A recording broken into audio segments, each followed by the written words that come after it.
Yeah. Of course, of course.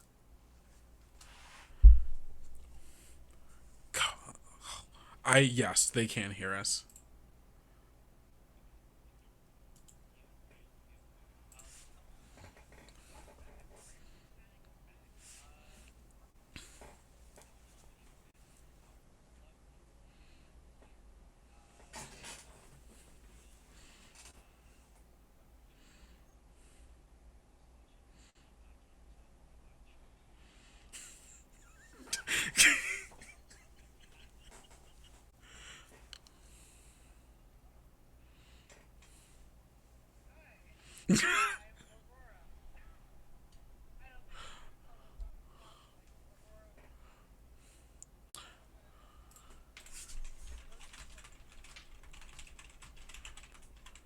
Yeah, that's what I was about to say.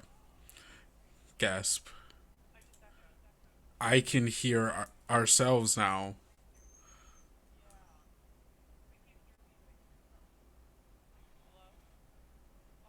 Okay. Echoing's not happening. Actually, only hearing me? Oh, hold on, everyone.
All right. We think we're back. Let's find out. Um, Checking, testing. One, my mic two. sounds nice. Hello? Check one. All right. I can unmute myself so I can listen to it.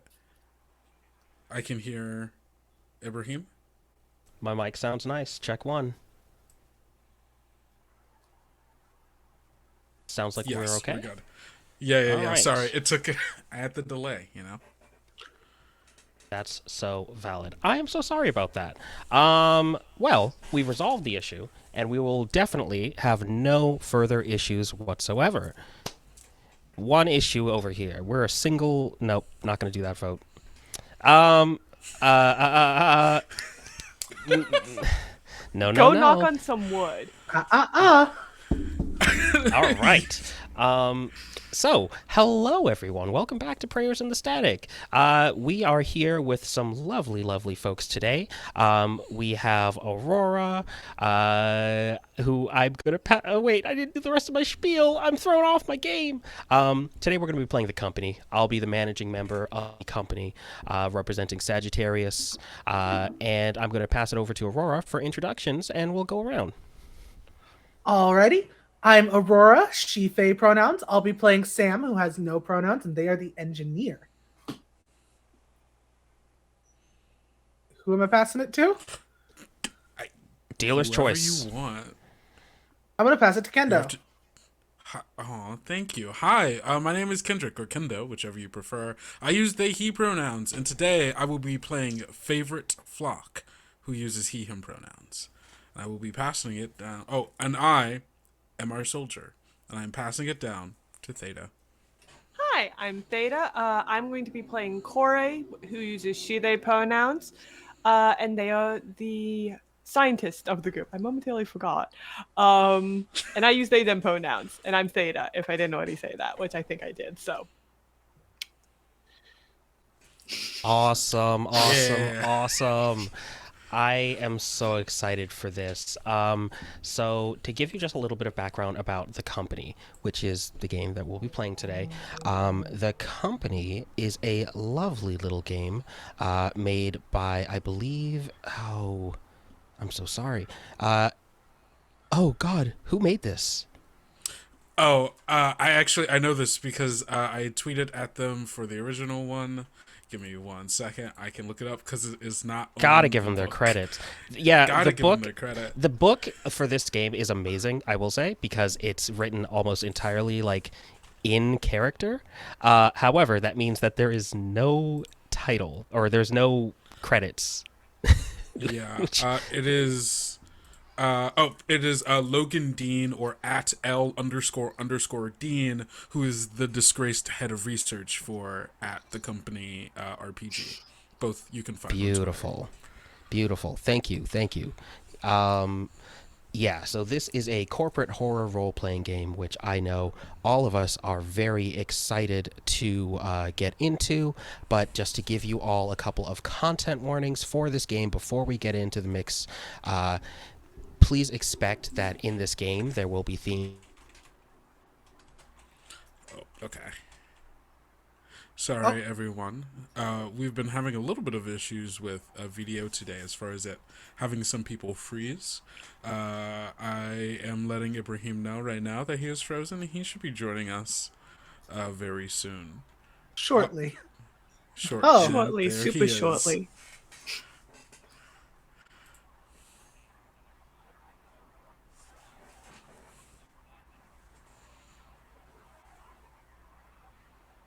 No, you are. Yeah. Understand. Yeah, it's not on the stream either. Yeah, so it'll that's what I was refresh about to bring whenever up. that does.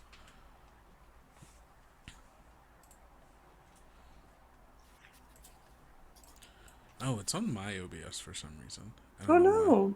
Live That is theater, interesting. everybody. Do you want to Nothing hear the like story it. now? I'll tell the story. We Listen, I feel like we gotta do the story.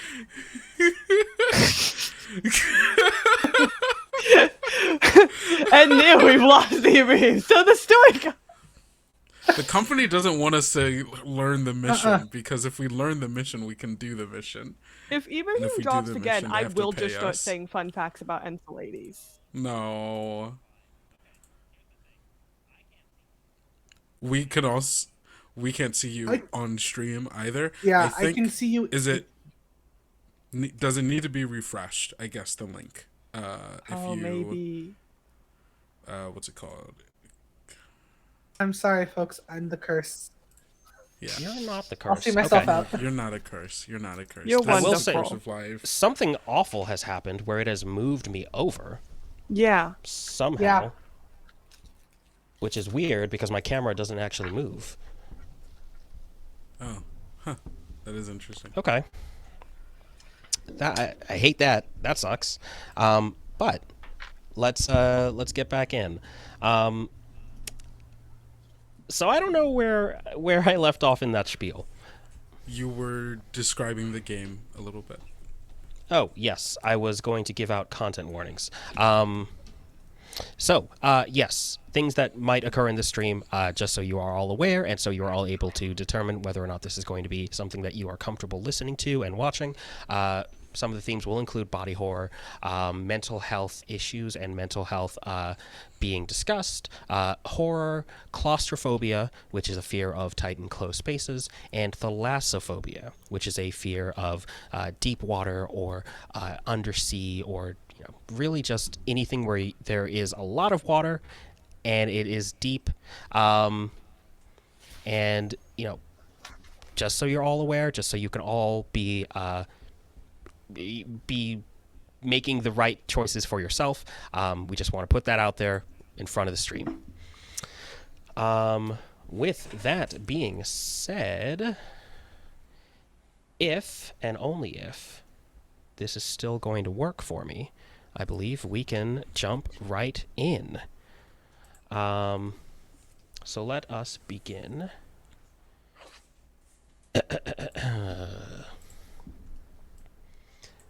Alrighty. Sorry, just pulling up my stuff here. Alright. We are in space, and our camera drifts lazily, peacefully through this empty space towards the rings of Saturn. And suddenly, its vision is obscured by snow drifting up from a geyser below. Dozens of miles below, on the eerie white surface of the moon Enceladus, the planetoid's tiger stripes are visible, 4 subparallel linear depressions on the south polar region, each stripe around 130 kilometers long, and at the head of one of those stripes, one of those depressions, is a small dark circle. That circle, at the head of the Damascus Sulci, which is the stripe, is the Orpheus base camp. The camera turns and we see an atrocious J.J. Abrams-style lens flare fading to reveal a ship. Your ship, in fact. Well, the company's ship. She isn't beautiful, but for the time being, she is yours, as long as you maintain your payments. Her frame is a simple cylinder, kind of a cigar shape with a slight taper, and at the helm of this ship is your pilot. Oh no. Where did your pilot go? At the head of the ship is your pilot, Ahab, standing on the deck. Ahab is a short, muscular woman who is wearing like a racerback tank top and is like impossibly strong looking. Ahab has as Ahab often tells you, she grew up in hypergravity, above Earth gravity, and is just built because of that. Extremely dense is probably the best way to describe it, with her red hair up in a really tight bun. Ahab is your pilot for this mission. And as Ahab messes with the controls and hits a couple of buttons real quick, Ahab turns to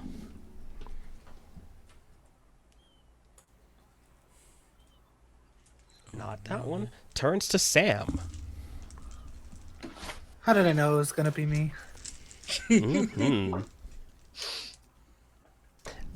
Hey, Sam, how are we looking over there?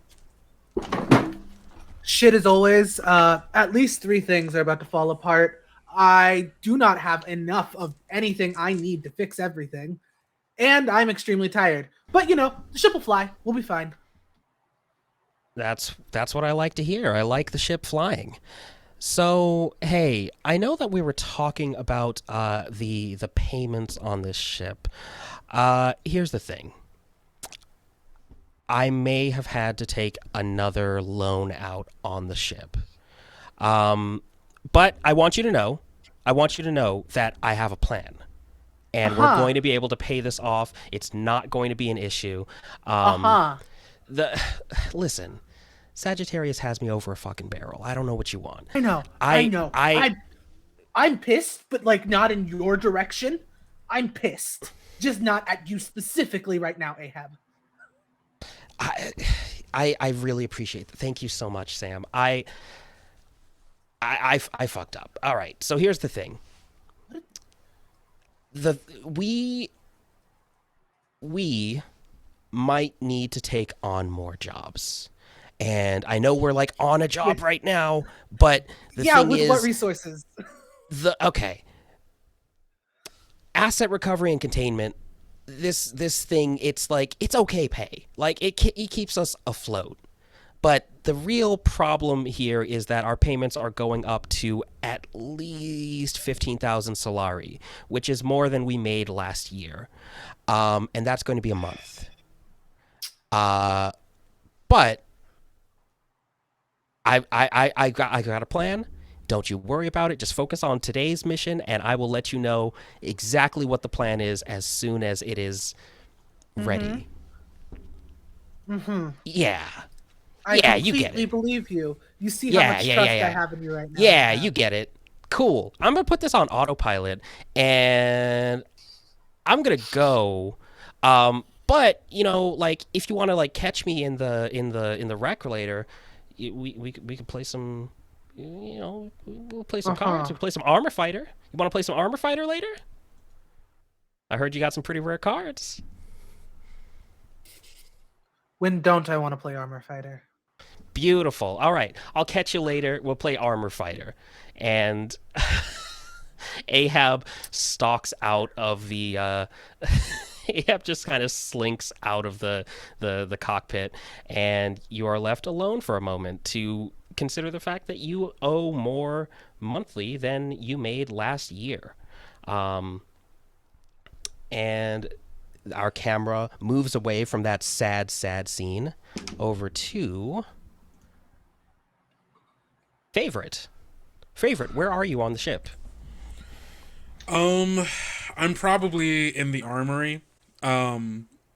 Favorite is this 5'6", broad-shouldered, kind of thicker guy. Very toned, but still has a bit of a gut, wearing a dark-skinned buzz cut, wearing just a stained tank top, and cargo pants and boots, thick black leather boots. He's got one leg up on a bench in the armory, and is just looking down at a knife that he's sharpening alone in this room by himself. Just sharpening a knife. Beautiful. Yeah. Sharpening three knives. He's already gotten through one. He's on the second, and he's got another on the bench that he's got to get to. Love it. So while you're working on your many knives, Ahab walks into the room. Ahab is coming in with like some documents, it looks like, and they look very nervous. Does not is sharpening. Sorry, doesn't like immediately clock someone has entered the room. Ahab walks over to like the bench where you're sharpening these knives and just drops a stack of freaking documents on the bench. Hey, favorite. Yeah. Doesn't look at him. Okay. Look at her. Hey, favorite. So here's got some documents for you. We just need to like e-sign these pads and get these back to Sagittarius to get payment on the job.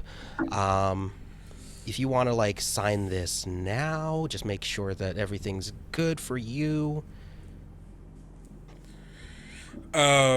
Finishes up like the knife, pulls it up, kind of takes a look over it, and then like throws it into the bench to see if it's sharp enough to get stuck in it, and then looks over after like acknowledging that he's done a good job on this knife, turns to look at Ahab and says, "Yeah, I'll sign your papers." Okay. And we'll and just picks it up. Nice. Yeah. Give me. I'm so sorry to do this to you, but could you, if it's not too much trouble, I'm gonna ask for a roll from you to see how much damage you did to this ship. It's just a bench. It's just a bench. It's just a bench, but it's a pretty shitty. Go ahead and just make like a fight roll against your own ship, please. And I think you should have. Yeah, you're trained in fight. Yeah. So, is it a D10, and then is it an additional D10 if? Yeah. I So have you a level always in it? roll Okay. 1, so you get an additional. Okay, so I'm rolling 2d10 for this. That's a 1 and a 4. Okay. No, that's perfect. That's what you want. So that's a crit fail and a fail to do damage to your ship. The knife is in the table. The knife is in the table.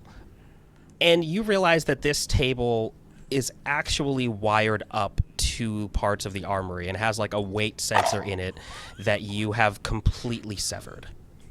So this table is now inoperable, and you see like the robotic arms that had been like moving stuff and shuffling things along and storing things and counting inventory.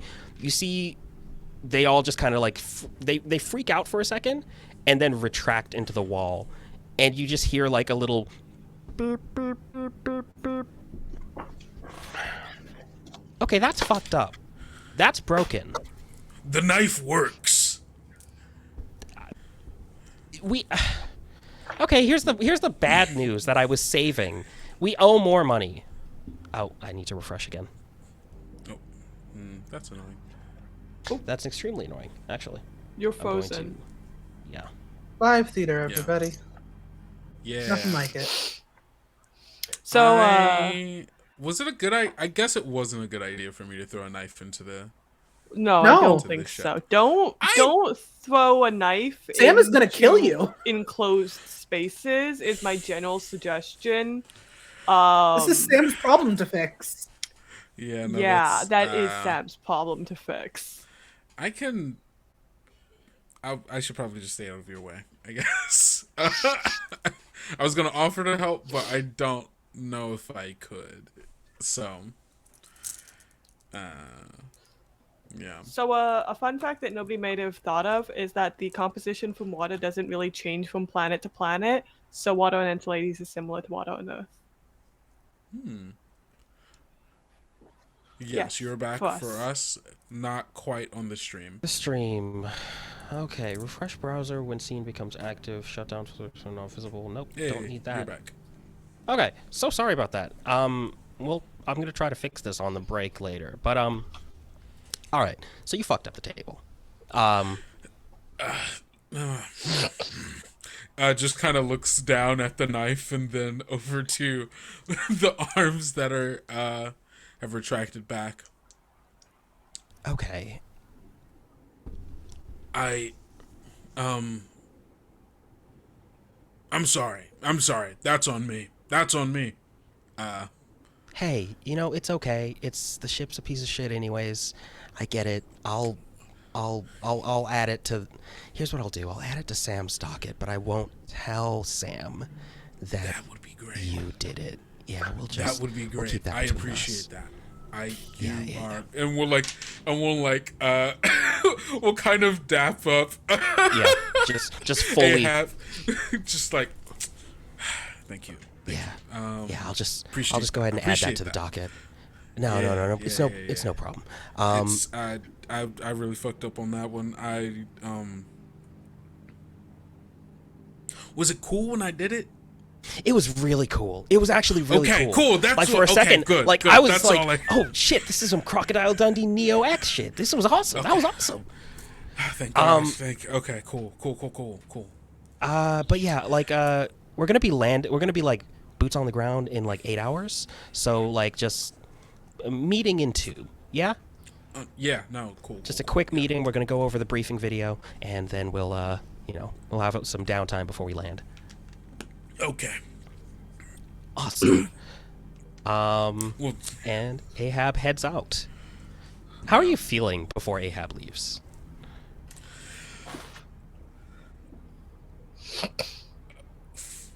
there's a lot going on through Favorite's mind right now. He did not like looking a fool. He did not like looking a fool in front of someone. That deeply hurt him. Understandable. He is deeply embarrassed that the captain is going to have to cover for him, and is trying to think of ways to make it up to her, and then also to Sam in a way that does not admit guilt. Yeah. So shame, deep Shame. shame. Beautiful. So we'll follow Ahab as Ahab walks down the walkway towards Corey. Corey, where are you on the ship? I think Corey, when on the ship, basically never comes out of the labs. Like, they have found a way to either sometimes occasionally come out for food, but then just stock it in like the fridge where the samples should be. Like, they keep the samples in there, but they also keep like instant meals in there that can just be unfrozen. They eat them frozen, I think, sometimes. Or they will be like, they'll annoy somebody into like sending it to them, or try to like get a robot to send it to them. They're like, I hate the rest of the ship. It is a piece of shit. My lab is clean, and I'm staying in the sterile, clean, perfectly nice looking lab, never leaving. Perfect. Yeah. So on Ahab's way down to the lab to give you the DocuSign, Ahab is stepping over grime and just like weird stains and rust spots. There's like a mouse that runs by. Just one, and Ahab's like, I don't Singular know if space that's mouse. Is that one of mine? I don't remember. But Ahab like steps up to the lab door, and I think Ahab has to like ask permission, because when Ahab tries to like hit the button, it shows a little lockout symbol. Burr, burr. Hey, Corey, let me in. I think for the first few minutes, Corey is trying to ignore the fact that Ahab is like, nope, I don't want to do this. All right, Ahab, for the minutes it takes you, Ahab has like just started knocking on the door, just.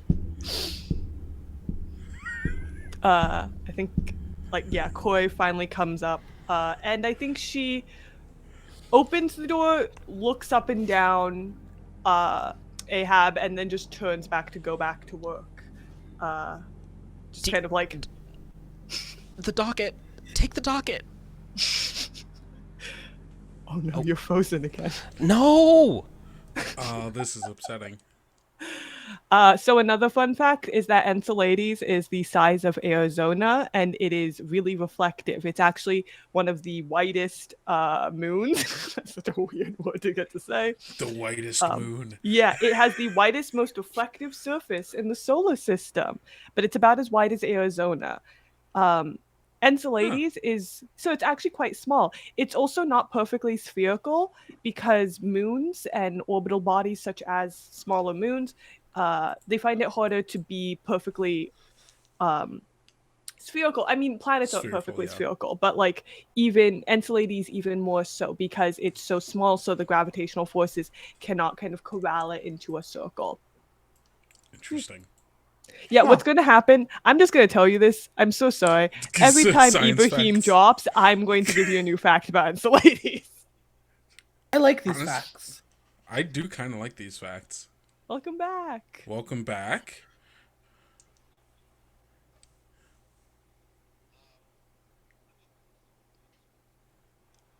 Oh no, you're missing the fact that every time you drop, I'm going to say a new Enceladus fun fact. It's been very informative. Yeah. It's been very informative. I'm on theme. I'm imagining that this is actually Kore, like during our period of time where we're going down.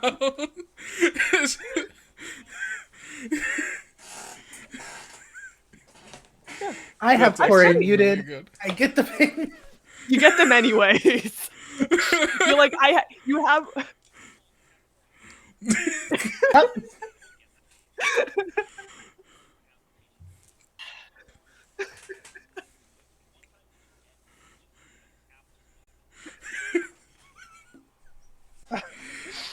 Oh my god.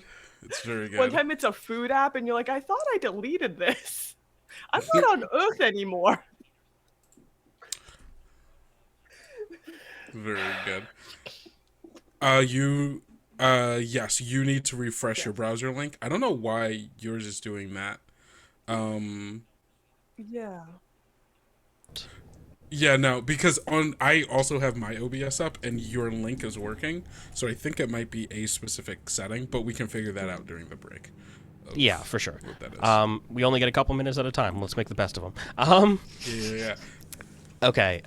Kore, would you like to describe your character, Theta? Yeah, so I think Kore, kind of in opposition to Favorite, is tall. Oh, no, it's me Kore's this tall. Huh? Are you frozen? I'm Am I frozen? good? No. I Yeah, you're Good good. froze. for us. You're good. Yeah, Am I you're good? Because I froze Yeah. hard there for a second. Cool. You're Oh. good Yeah, for no, us you're good. Yeah, and you're the good stream. for us. Yeah. Yeah, I think Corey is probably just around 6', 6'1", just tall, and they are the epitome of like seeming perfection, like seeming perfect professionalism. They kind of keep to this white and blue color scheme, which in their lab definitely can stay clean. I think that's also maybe part of the reason they never leave, because they're just like, my clothes are clean, I'm clean. If I leave, then they get dirty, and then I have to wash them more often and deal with that more and scrub out stains, and I'm not going to do that. And they kind of just have this hair sharply pulled back into a bun and very like makeup that's blue and white always, just shifting colors to kind of match this. And they keep, without like any modifications to their physical form, they just kind of tap away at like way too many computers in this very, very clean lab. Awesome. Ahab steps into the lab and like their nose wrinkles as they smell like antiseptic and cleaner, and just like, I don't know why you keep it so clean in here. It's too, there's such a thing as too much. There really is. The Do you not- sample, I don't think Koi looks back, but Koi is just like, the samples will get infected otherwise. It smells like straight alcohol. It's everything in here smells like rubbing alcohol. Yes, that's how you clean things. I brought your data pad. Do you want to sign off on the mission and just like sign the waiver and like mark down your next of kin. You know the drill. Not particularly. Can't you just use one of my old forms that I already signed down, like copy paste the signature? That's not how that works. You need to consent to this mission, and it is bio-locked. So I do need you'll need to make a new submission. Just steal my hairbrush or something. I'm not gonna. The fact that you think that's a normal thing to do has me very concerned. Did you never used to, like, I don't know, fucking steal your parents' toothbrushes to get past biolocks on permission slips? No.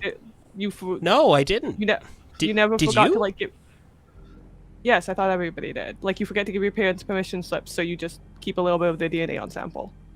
No, they're right. Sam shouts down from the vents. Sam is working on something in the vents. Sam in the vents. Sam, what the hell are you in the... Okay. Doing my job. Listen. Here's the data pad. Sign it at your leisure, but sign it in the next 2 hours. We're going to have a meeting in 2 hours. We're going to be boots on the ground in a couple after that. Probably 8. We'll see. The autopilot, it's been on the fritz, so I don't know. You should fix it. I'll try, but listen, between me and Sam, there's a ship this size. It's a freaking freighter. It should probably have like 20 engineering staff, and we've got 2. It's not gonna work out. But we'll try to fix it as soon as we can. All right. Cool. Okay. Thank you. Just sign it when you can. Goodbye. Goodbye. Oh, okay, I'm leaving now. Okay. Yes. And I think as can I ask, do you usher Ahab out, or is this simple? No, I don't think they even look behind. Like, they looked behind themselves one time, and they're like, no more. This has been enough eye contact for the next few hours. I think as soon as Ahab leaves, they like get some sort of Roomba, futuristic futuristic Swiffer jet Roomba to like clean the floor spot. where Ahab's shoes were. Going like, your shoes are dirty. There was my side here. We gotta clean the floor again. We cannot contaminate the samples. Okay. Yeah, Ahab does not see that. So Ahab is not hurt by that. But Ahab still feels just a little twinge in their heart, like, oh, I feel like I was slighted somehow. And Ahab walks over to a random vent and knocks for Sam. Yeah, boss? Hey. Yeah, well, first, I'm going to remind you, not your boss, technically. But I do have some documents for you. So if you want to, I don't know, can you sign stuff in the vents? Why are you in the vents? There are like 5 reasons I'm in the vents. Do you want the quick version? I'll take the quick version, but I mean, honestly, Space I'm just mice. kind of curious. Oh. But like some of the mice are mine, right? Like some of them are like good mice. So I don't know if you have Good a to know tagging now. system. Okay.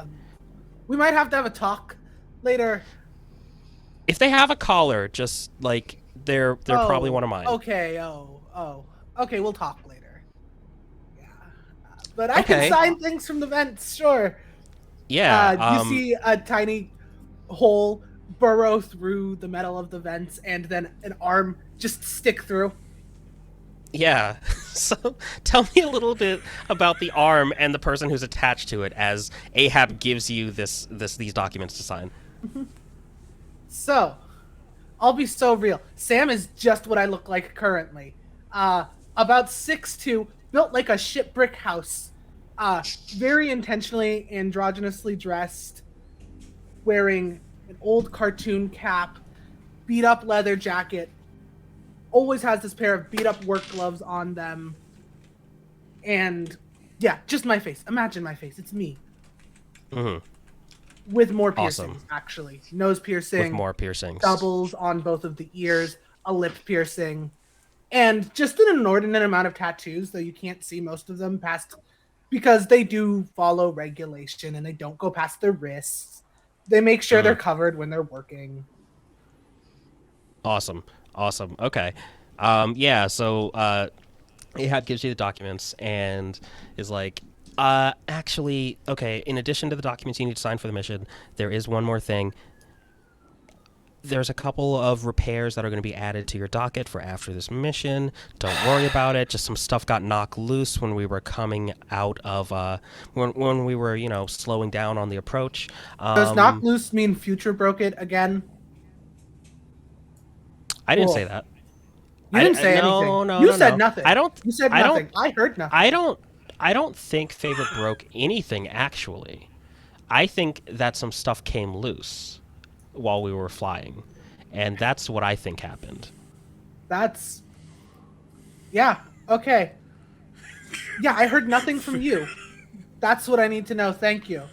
I will be having another talk. Peering around the corner while looking and then ducking back. I think Ahab, in Ahab's heart, they truly believe they didn't do anything wrong. They're like, yeah, that worked. That was a success. So we jump forward a couple hours. We are at the meeting now. It's just a really quick video briefing from the company. You have a Sagittarius exec who's frozen on the little hollow display. And the Sagittarius exec is just wearing a really loud shirt. They've got a bunch of cosmetic mods on. They've got like one eye that has a bunch of zoom settings and like really visibly has like an aperture, which is totally unnecessary. It doesn't need to be visible, but they wanted you to know that they could see telescopically. And the exec is just frozen there until the video starts. And is everyone cool with doing? I think we can do that before the break. I'm good with yeah. Awesome. So Ahab goes ahead and waits for you all to come in and then starts the video. The exec jumps into a spiel so that you know that Ahab has actually skipped a bit into the actual like meat of this video message. So they come in with a, let's see, they start here. Eurydice facility is a deep-sea research facility located 20,000 feet above the blah, blah, blah, blah, and then it fast-forwards a little bit. Each of the specialists you're going to be rescuing is going to be wearing a specially designed crew key. Remember, you need to get the crew key. The crew key is where all the data is. You need to grab the crew key. You need to find the people who have the crew keys and grab them. Does everyone understand your current mission objectives? You cannot hear me. This is a recorded message. Or I can't hear you. I don't know how this shit works. Anyways, you and the other members of this ARC team are being dispatched with the following objectives. Objective 1, and it starts in with the first objective. Recover the research data. What does that mean? It means get the keys. Don't come back without the keys. If you come back without the keys, you're not going to be employed. Objective 2. Collect any surviving specimens. We want our shit back. If we don't get our stuff back, we can't do more science. That's right. Okay. Objective 3. Recover personnel if convenient. And then a huge optional shows up on screen. Like just in the largest text so far. Recover personnel if... And there's a pause. A seconds-long pause. If... and then favorite goes... If convenient. Convenient! If you can get the people who did the science, that's great.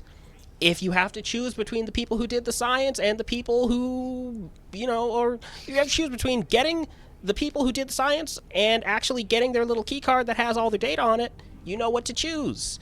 We know what's more valuable. You know what's more valuable. We all know how this works. Payout for this mission is set at, looks like solid 20,000 Solari. So that's quite the payday for people of your, you people. So, What? anyways, Why did they say it hey, like that? can I stop this recording? Can I stop this? Is this good? Corey's asleep.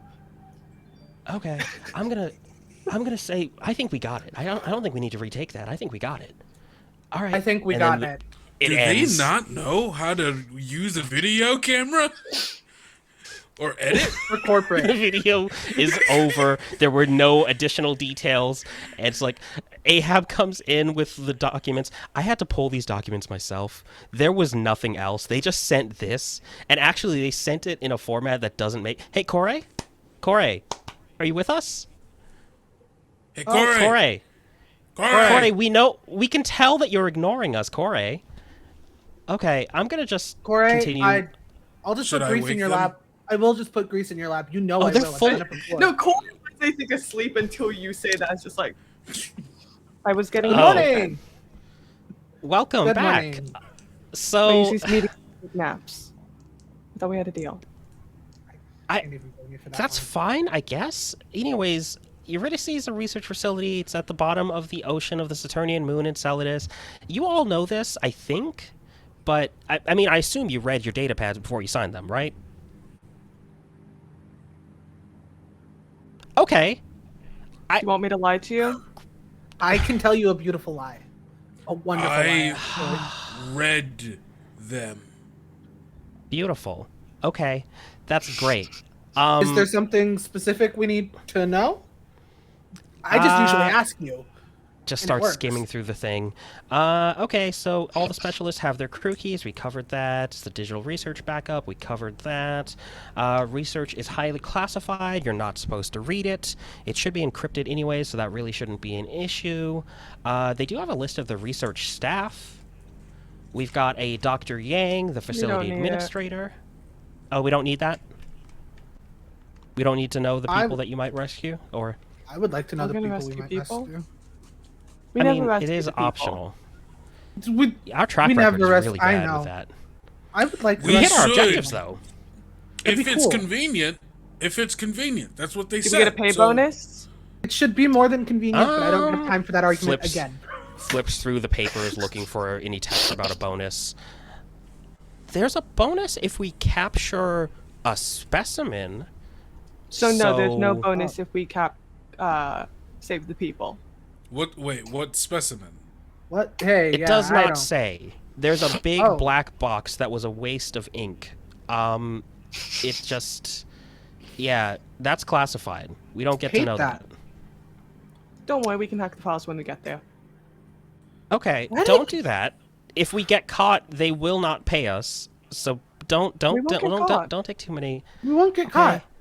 I like Corey's idea, actually. We won't get caught. All right, fine, cool. I guess I'll just go through the rest of the staff if that's cool. So Dr. Yang, facility administrator, Dr. Ligotti, the field researcher, Dr. Shively, another field researcher, and Dr. Astoria, field support specialist. All of their qualifications are also redacted from this report, so I don't know what that means. I do know that the underwater facility, Eurydice, is connected by walkways, and there will be a map terminal when you get in. So try to download the map as soon as you can. Basically, you're going to have to go in alone on this one. Unfortunately, there's expected to be a pretty large storm, or it looks like some sort of atmospheric disturbance that's going to pass over the site. We have a 7-hour window before that occurs. Once that occurs, there really isn't going to be another chance to extract you. Christ. I'm really sorry, but 7 hours, so that's pretty good. That's not no time. We could do God, this is 7 one of those hours. days where I hate that I work 7 here. whole hours. We've done less than 7 hours before. Yeah. done less than- Remember less that? than 7 hours. We haven't done less than 7 hours underwater. It's Sorry been, for yeah, calling me a pessimist. I just didn't really feel like drowning. It today. took us 5 hours once to get through a takeout place. It did. They had a Okay, lot of but options. that They had that a was lot a of fusion options. place. That was a Terran Martian fusion place. So they It had should not have like taken us 5 hours. It there were shouldn't have. 55 First, different right? distinct cuisines. I don't know what to tell you. Just know what You're you want. indecisive. That's what you need Just to tell know us. what you want in the future. You Okay, all not just everyone haven't can just had know what good- they want. Yes, they Yeah. can. You just make up your I- mind and pick it. I've never made up my mind once in my life. I do have to defend Ahab here. All right. Anyways, you have the mission. You understand what you're going to be doing. We're going to be boots on the ground. I found like a quick. I redid the math. The fucking thing was totally wrong. I do need to fix the autopilot. Corey, I will get on it. But we'll be boots on the ground within the hour. So just rest up until then as much as you can.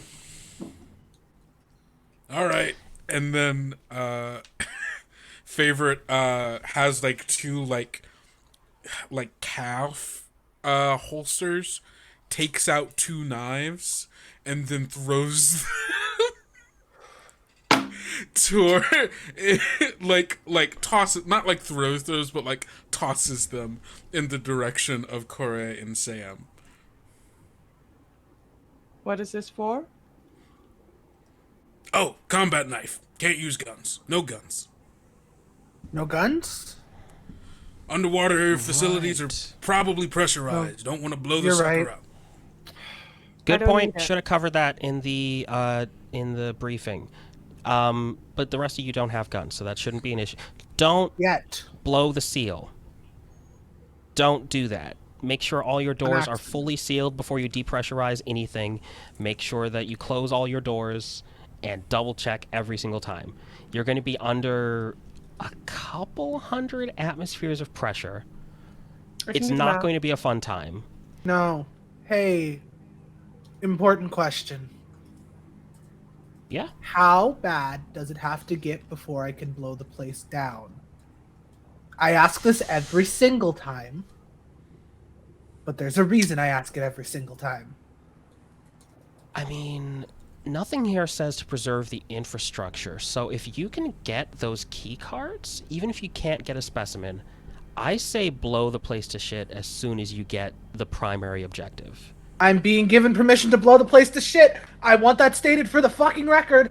Taking it. But running. No, it was clear that I Running. want you to be like out of there first, right? Like I want you alive. Was that That's the idea. okay? Cool. Just checking. No, I All right. got like so many cool things to do after this, hopefully. Amazing. This is a really big payout. This is going to more than cover our payment for next month. So we really need this. We really need this, everyone. We're in so much debt. And I think with that, we'll move into our first break of the evening. We have a little bit of a tech issue that I need to repair, but go ahead and take a bio break, everyone. We will be back shortly. Let's say that we'll be back. We'll just give it. We'll give it a 5 minutes. We'll be back by 38, I'd say. So quick bio break, everyone. We'll see you after the break.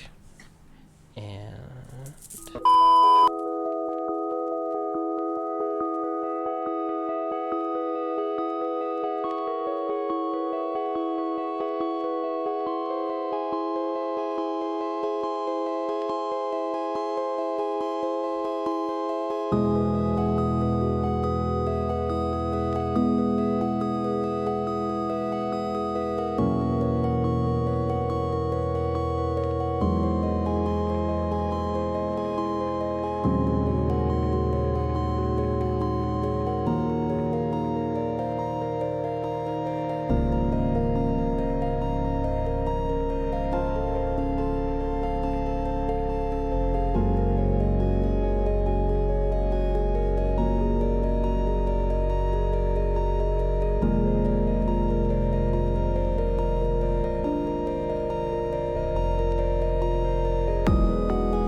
welcome.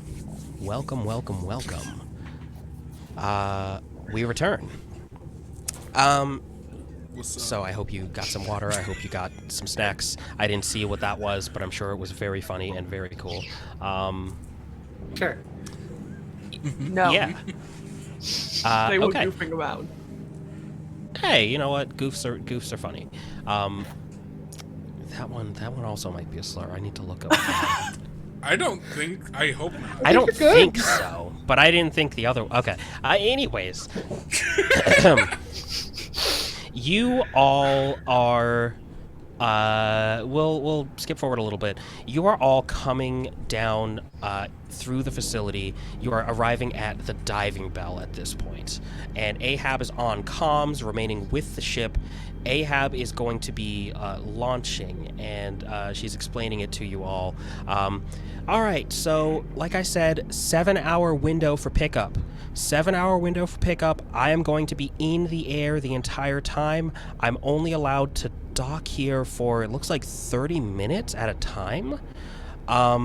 So I'll be in the air doing a couple orbits of the moon while you're down there, and I'll be back here at 6.5 hours on the dot to wait for you, and we'll leave at 7 so we don't hit that atmospheric disturbance. Are you all good down there? I'm not going to be able to be with you on comms once you get underwater. Are we all feeling okay about this? Does anyone need to, like, call out or, like, tell the company that we're not going to take it?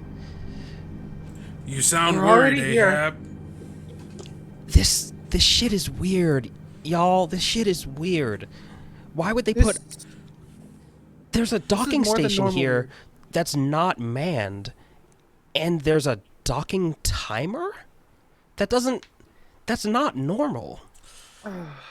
It's a It's secret corpo facility. nonsense. It's a facility, but there's no one here. Look, this is a huge facility. and Objectively, there are people they're on okay. this station. Corey, yes, there's you four, but there's no And one the else other at people this on the base list. station. They're all down there. You're up here. You're about to go down, but like, why did they put such a large base station here for a science facility that has 4 active staff? It seems The specimen? overdone. I guess it It's- must be for the specimens. Maybe they don't want you running away with it. I mean, I would never. Or it running away with nobody else. Damn. Sharpening knife. This is Um, more than normal weird. You're right. And I don't Well- really know what to do about that one. Okay, We'll just just get it. all of y'all Let's be go. safe, okay? Just be safe. That's really all I can ask. Aye, Captain. I'll see you all in 6.5 on the dot, and I'm looking forward to seeing you all back aboard. Don't sound so We'll be scared. safe. We'll be back in 7 hours. Or we'll be Tops. dead. Or we might be back That is in. the alternative. That's what I'm afraid of, Corey. Hopefully, it'll be Synchronizing fast. timers. Everyone, 0 hours starting now. Now, Now, And all of your timers begin to go, marking that in 7 hours, the ship will return or will leave the moon again, whether or not you are all present. I'll take a moment to ask, how are you all feeling as you enter the diving bell? The diving bell is actually it's really just a mobile pressure chamber that is going to rapidly bring your body's pressure down, all the way up to the atmospheric pressure that you will need to experience on the facility, and it is sinking much faster than you are comfortable with. You are moving probably 50, 60 feet a second at some points, and then slowing down intermittently as the pressure continues to rise. How do you all feel? Start with whoever's ready, actually. favorite is there is a lingering sense in Favorite's mind that we may be dealing with some form of kaiju here. This isn't. This is what Favorite, that, or at least dealing in situations with specifically Zodiac, or traces of dealings with Zodiac, where mysterious disappearances or like things being like or like facilities being lost or like somehow in danger, and then any mention of like some weird animal specimen type subject tends to mean that someone somewhere has a monster on their hands. And I think Favorite is like trying to get in that mindset of like, okay, all right, if something big's gonna go down, I need to be ready. I don't have a mech. I'm gonna have to go fisticuffs here. I don't know if I can protect these people if big old monster comes down. What's the move? And it's just like really like hyper focused, like I think at this point just like sheathing and unsheathing his knife in his like side holster, just like up, out, in, out, in, out, in, as he's like trying to pump himself up.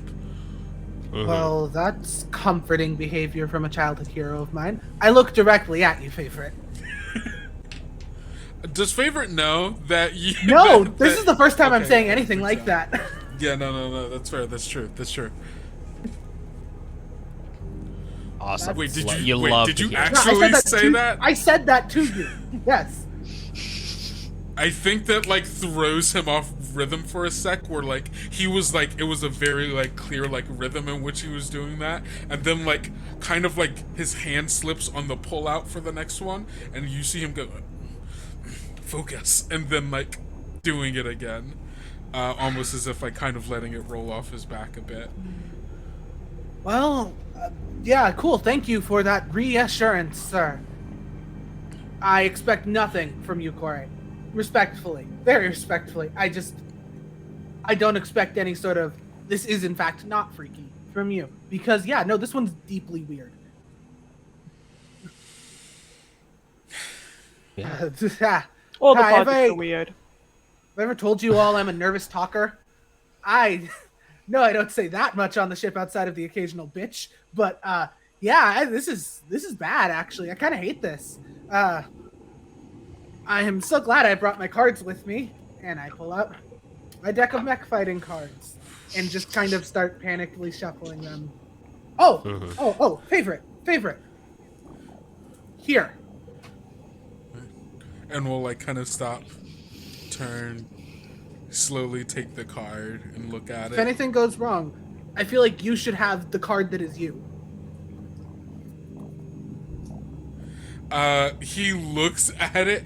I think, is it like, what do the cards look like, I guess? They look like decked out, almost holographic baseball cards. Black edges, white holographic lining to line in what is essentially a portrait of a younger Favorite with their mech.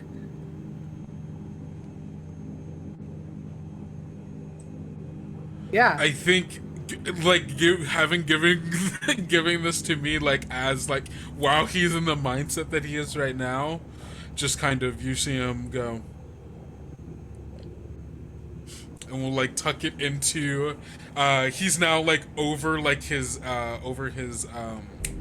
tank top. He now has like the like Militech vest, so many pockets, actually like puts it in one of the pockets, and will then turn around to the two of you and go,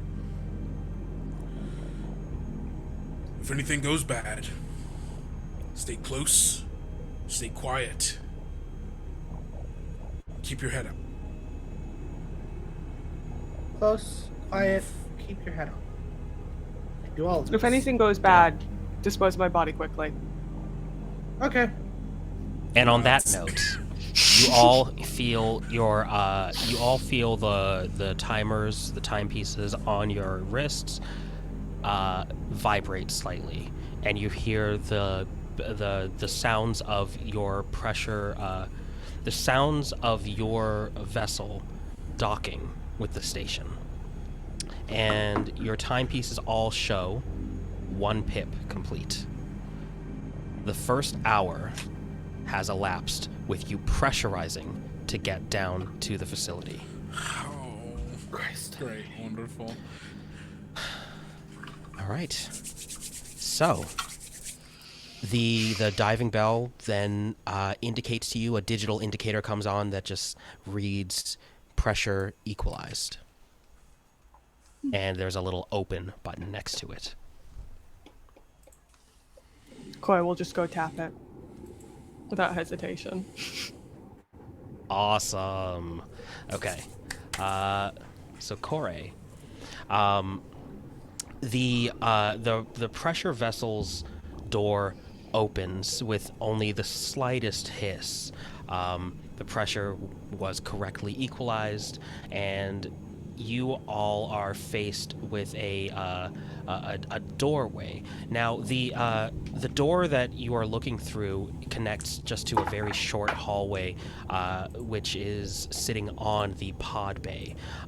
As you all enter the main room, in whatever order you please, you see a light above the hatch that is glowing green, indicating that there is a vessel docked there, and there is a door that you may close if you wish that goes back onto your vessel.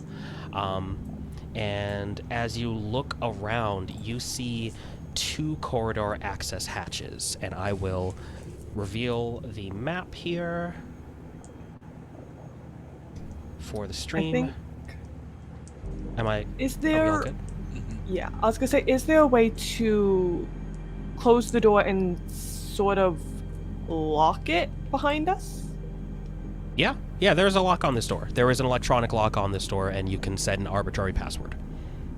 Yeah, Corey, I think we'll set an arbitrary password on it then. And then just tell it to the others, whatever it is. Yeah.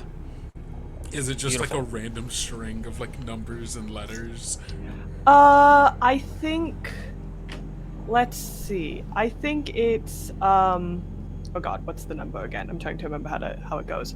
8675309. No, I was gonna say 2.718. 2.718. Yeah, 2.718. We could go further. Oh. 2818. No, that's good. 2.718. So. 2.7. Yeah. The little indicator on the door just reads password set. You have I think yeah, I'm not going to say anything. Okay. That was that. As you look around the room, besides the door back to your pod that has now been closed, you see a 2 signs on the wall, or 2 like painted sort of like a glow in the dark, sort of like fluorescent white paint, reading S02 and S08. There's also a terminal nearby that you may access that has just like a glowing blank text indicator.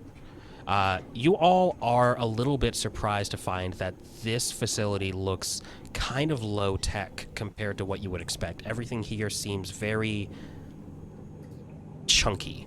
It seems chunky and blocky and like made with many redundancies instead of the sort of sleek tech that you might expect from a top of the line research facility. Crunchy.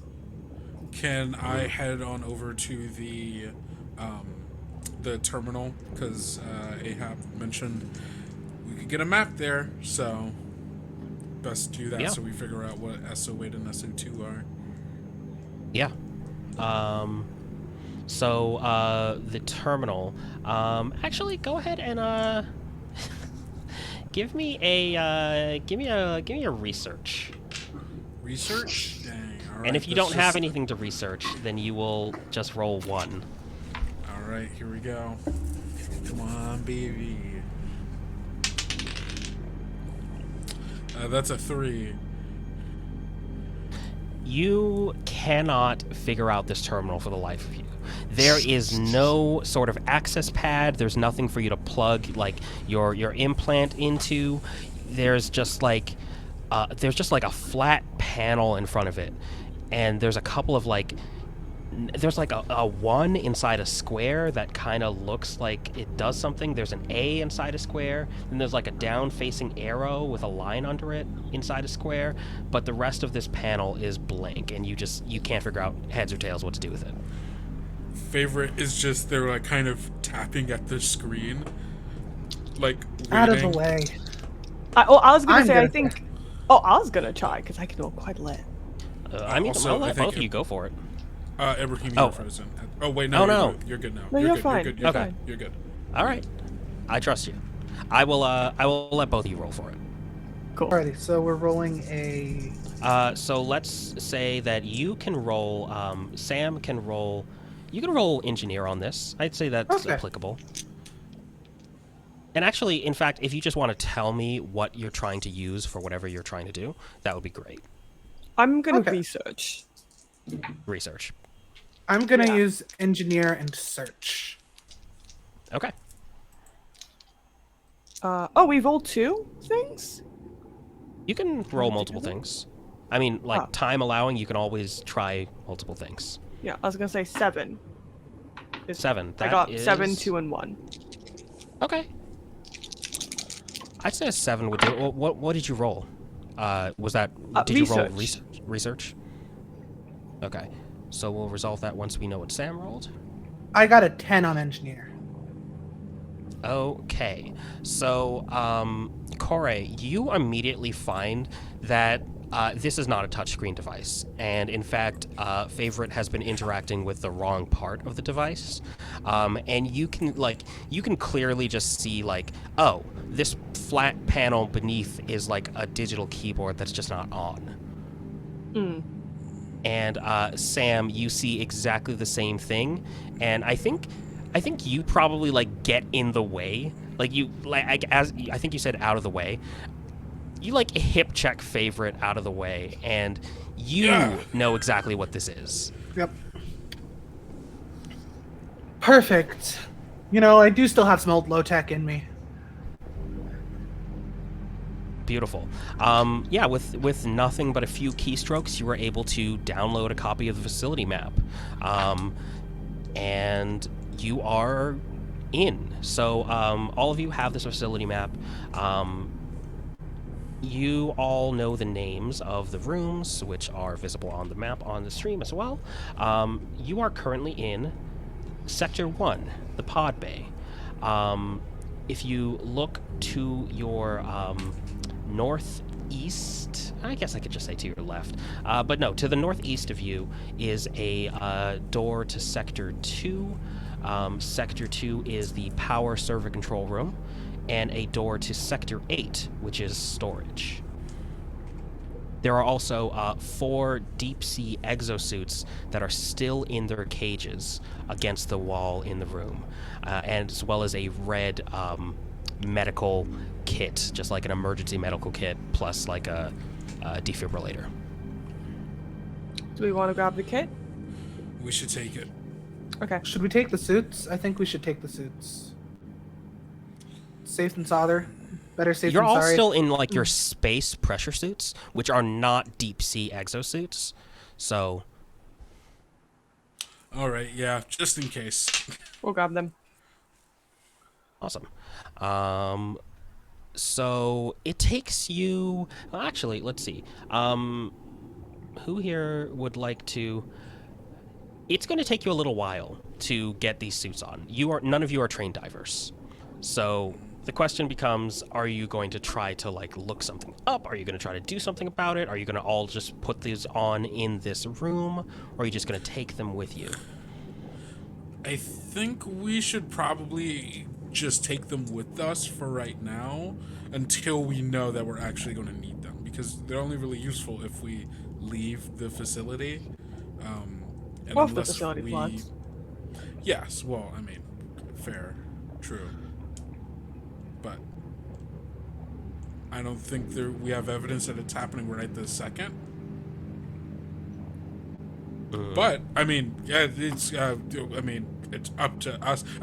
Favorite is going to wait to put his on until he needs it, because also he's got like body armor on, so he would have to take that off. Yeah, Favorite's looking kind of bulk. Oh, it froze again. yeah. Oh, Sorry, no, you're it froze good. again for No, a you're moment. good. But Yeah. it was just for a moment. So it's getting better. Hey. Yeah, favorite is looking kind of bulky already. You would definitely need to remove your equipment and then figure out a way to strap it back on after you put the suit on. It would be a whole thing. But for the other two, do you put your suits on or are you taking them with you? how quickly do I think I could probably get in and out? You think that it would take you about 15 minutes unless you had somebody helping you? Oh, I know Sam is going to go ahead and put the suit on. Sam's Yeah. Okay. working light materials wise as is. same. So if Sam is doing it, then Corey will take the time as well. Okay. Favorite, does that change your... No, it doesn't. Okay. I Beautiful. think, after having seen, after having seen Sam, interact with the terminal, could Favorite, while they're putting, on the new suits, also go through the terminal to see if there's any, additional, information that he would be able to pull up there, if there's any like status information about like any of the rooms, if like power is out anywhere or anything like that, or if pressure has been what's it called, Yeah. I can't think So of the word. just trying to get like the status of the rooms in the facility, for sure. I'm not even gonna make you roll for that because you've you've now learned that it is in fact a keyboard. So you are able to find that there are a couple of alerts throughout the facility, but what you also find is that this terminal is very limited. This is something of like a visitor's terminal, and you can tell like there's a little remote up in the upper right corner of the screen that lets you know that there is like a main terminal somewhere in the facility. You can see that there are multiple alerts. However, it does not let you click on them for more information from this terminal. Gotcha. But you do find that the primary terminal is in Sector 3. It does list which sector it's in. Okay, cool. That was also, so I guess upon learning that, while they're putting on the suits, Favorite's going to turn to them and say, main terminal's in Sector 3. If we're going to find anything or any information, I know my voice keeps changing. It's a little weird. We're just going to roll with it. It's the pressure. It's the pressure It's and the the pressure. there's a different like atmospheric mix in here. There's a lot of nitrogen in the air. It's a whole thing. He was putting on like a Spacian accent for like while they were doing it, but now that he's back in like working mode, now he's back in Terran mindset. He's And as code always, switching. Terran is southern. As always, Terran Southern. Everybody's from the South. Everybody's from love it. Main terminals in Sector 3. If we're going to find anything, we'll probably find it there. To even get there, we got to go through power server control. Might be able to find some kind of CCTV kind of dealio. See if, we can find anything in there. Life support's also connected to it. If anybody's trying to survive in here and there's something wrong, we'd probably find them there. Plus, Sector 3 is also where the infirmary is, so we might also find people there. Let's go. Sounds good. Yeah. Alrighty. All right. So it takes you a little bit to get your suits on. Oh, sorry. Go ahead. No, you're good. Okay. Yeah. So it takes you a little bit to get your suits on. So you're going. Sorry, you're going to Sector 2. Yes. Yes. Okay. So you are all able to get through the door to Sector 2, but actually, will say this. When you approach the door to Sector 2, you also catch that the door to Sector 8 has a red, like, error light above it, which you weren't able to see previously just because of the angle you were standing at. But there's something wrong with the door to Sector 8. But you all proceed to Sector 2, I suppose. So, Sector 2, power server control. This room is pitch black. The only thing lighting this room are the LED lights from the servers housed in the racks that line the walls, just blinking green, red, and blue.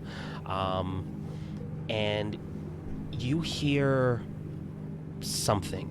You can't quite put your finger on it, but you can just hear that there's something going on in this room. Like there's some sort of like movement. You're not sure if it's like a server that's like broken or has been damaged somehow, but there's just this sound of something like rattling around, almost like something is caught in a fan. I don't know. Let's see. Do you have a flashlight? I think you do, believe actually. You actually do, Theta. I believe Corey has a flashlight. You have a field research kit and a flashlight. I don't think you have them marked. I don't have them marked. Okay, cool. I'll pull out my flashlight to just shine it around and kind of see where everything is, see what's in the nearest vicinity, and try to look for what's making the rattling sound. Yeah. So your flashlight clicks on, and as you're sweeping across the server towers, you're able to like pinpoint the noise without too much trouble. It's coming from behind a server that seems to have been like pulled out, like somebody was like working on it or had pulled it out to access something, and the rattling sound is coming from behind that. From where you are, you cannot see what is causing it. You would need to shine the light behind that. I think I will tap favorite and be like, this way. To go behind the server and shine a light on it. Okay. Gotcha. I do, like, you're shining the light and you want me to go and check it out? No, they'll follow, but they're like, you go first. Mm-hmm. I Favorite don't taking know point. what is there. Yeah, take Understood. point. I unsheath my knife and have it in classic, like, close combat, like, ready to grapple something if someone or something jumps out at us. Okay. Beautiful. The light comes across a shape. The shape is something that you've not really seen before. It looks almost like a crab. It looks like a crab has been divided in two, but also has multiple heads and has entirely too many eyes. And almost before you can like really confirm like, oh shit, did I see what I think I saw? It scuttles away behind another server tower. It is running away from the light. I fucking knew it! Those bastards! Alright. I wonder why a crab. So does anyone have an answer for me on what the fuck that was? Carcinogenesis? Small one. Alright. Cool. Carcinogenesis, perhaps? Or carcerization. What was this place studying? It's a very top good secret. question. Look, it's Zodiac. It's probably something fucked up. Now, Do I have any idea what this place was studying? Well, actually, you might. Let me just double check what your thing gives you. I think it gives you... Does it just give you... A +1 to any You're roll to learn about a well-versed. current project. Okay, go ahead and roll for it. So that's Research?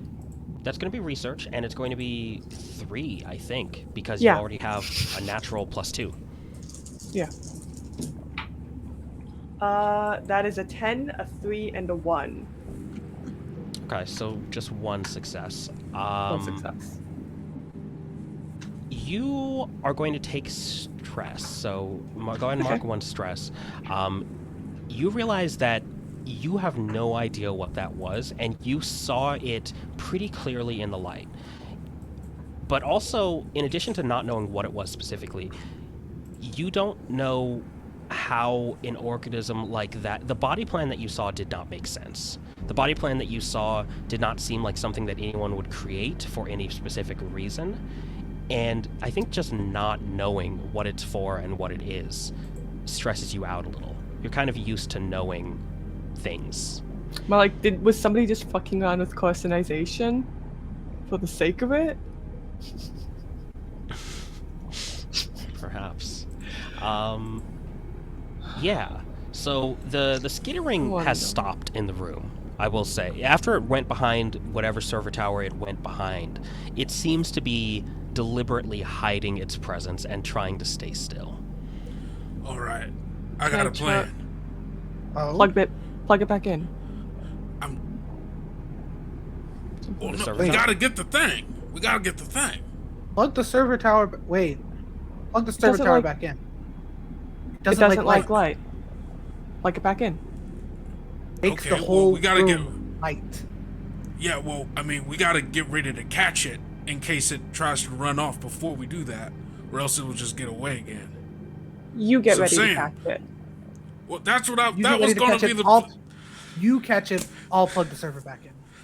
Okay, there we go. That was the order of events. All right, and we'll just like kind of like get down in like kind of like a crouching kind of moment, like ready to just pounce, like knife ready to like grab and stab as soon as it tries to run. Okay. And I'm sorry, is one of you going for like the lights in the room, or like to return the server tower back to its place? I'm going Sam to. is. I'm putting the server tower back in its place, which should hopefully boot up the room. Yeah. And Corey, where are you in the room? Are you like I think working? Corey's standing near Sam and is just holding the flashlight out, kind of just shining just it helping. around. Perfect. Hey Corey. Hey Corey. Yes? You also have a knife that was given to you. I don't expect you to be great with the knife. If you could hold that knife with the flashlight, I would be forever thankful to you. Okay. I'm getting a little too You'll low to put the it in ground the for a same crab hand. monster, in my opinion. The same hand. Dual wielding. Dual wielding. No, they're not doing it in different hands. They take the knife and they put it in the same hand as the flashlight. Knife light. Yeah. Yeah. Cool. Amazing. Yeah. It's a either stabbing or it's a blunt machete object. flashlight, obviously. I'm not going to make you roll to plug the server tower back in. And as soon as you do, you see like an error light clear in the room, and the room fills with this sort of like soft white light, sort of like a cool light. And as that happens, what you all see is that the creature is the best way to describe it, I think. The creature is against a grate, and it's doing something horrible. It is trying to shove its body through the grate, and it is not fitting, and pieces of it are coming off, and it does not seem to care. It is trying desperately to get away from you and shove itself through this grate. Oh. Can I reach it from where I am? If I like go to like the end of it, could I like grab it? Just You from could, yeah. underneath the tower. Yeah, you definitely could. I will ask you all to mark down 2 stress just from the abomination that you are watching as you see this thing try desperately to do something that it physically cannot do. Hey, I have a question. I have a very important question. Yeah. By any chance, would Sam happen to have something like a dried meat stick or something similar on their person? A little snacky snack. I think you might have a snack. Unfortunately, you did put on the exosuit. Shit. The snack that you have, it would be against your body in your like regular jumpsuit. So you could get to it, but it would take you a couple minutes to like get to it. And this thing is trying to be out of here now.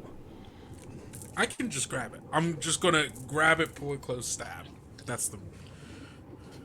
All right. Yeah, Sam. No, continue. Sam just didn't want to kill the thing. I do. No, this thing Oh, should what? die. No, these things should die. These are bad. We can observe it while alive. While dead. Okay. While alive. It doesn't matter. So you jump for it, favorite, and as you grab it, I'm going to ask everyone to make an aware roll, which is going to be a D10 plus your aware score, as we enter combat. Ooh. I get one more D. So let me transition into that. Actually, I need a D10. where is it?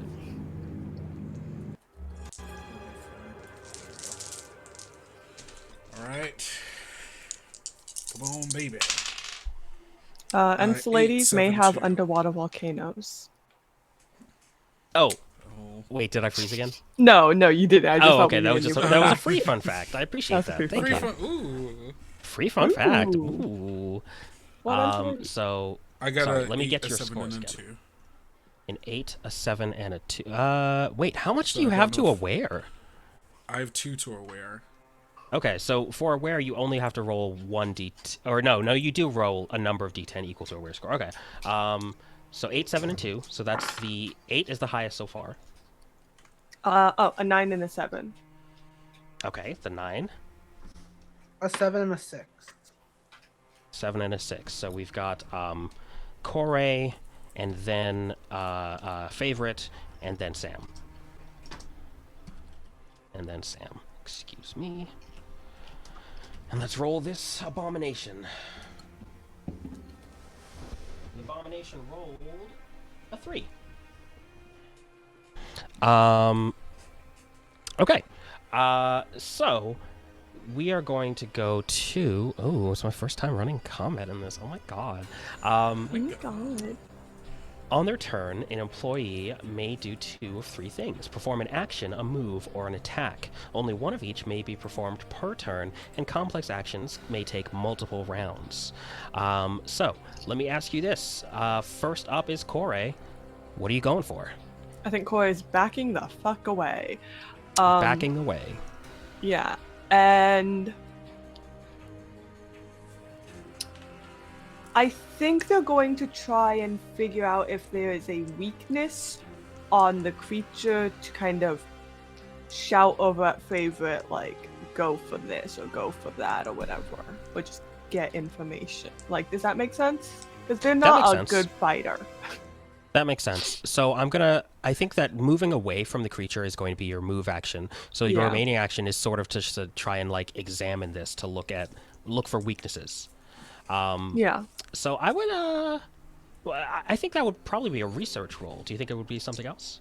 I think it'd be research roll. That sounds good. To All me. right, so go ahead and make a research roll. Cool.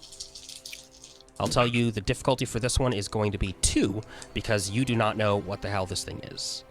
I'm dumb. I rolled a 9, a 4, and a 1.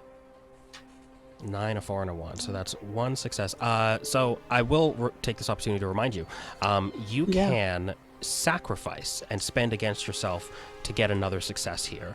So you can gain another d10 to roll by sacrificing 1 drive, or you could take an additional stress, because this is an intellectual, technical kind of Yeah. thing. You can take another stress. So just that option is available to you. I will spend to gain another stress, because if I don't, then y'all have to take an extra stress, and so I'm gonna be nice and put it on myself instead. Yeah. Yeah, I'm nice. Look at that. Thank you. That's a 10. So a 9 and a 10. Oh no, that's not a 10. That is a. Wait, let me check my dice. No, that was a 1. Never mind, I misread it. So no, I failed. Oh, Ibrahim's frozen. Ibrahim. Some quick fun facts. Yeah. Enceladus maybe has we think that the ice, so it's basically ice and then ocean underneath it. We think that the width of the ice on Enceladus may be about 20 meters thick potentially, which is particularly interesting. The ice composition can also be similarly marked upon Earth. However, the radiation aspects are quite a bit harder to recreate here on Earth, but we can do so by basically blasting radiation at ice we make on Earth, or like doing it down in the South Pole, like Antarctica. Huh. Yeah, Interesting. I was at a lab that did that. That's why I know this. Oh. Yes, that was my summer job. My apologies for that. You're good. Okay. So, thank you for that fun fact. 20 kilometers of ice. Very intense. No, 20 meters. Like, 20 meters, excuse me. not kilometers necessarily.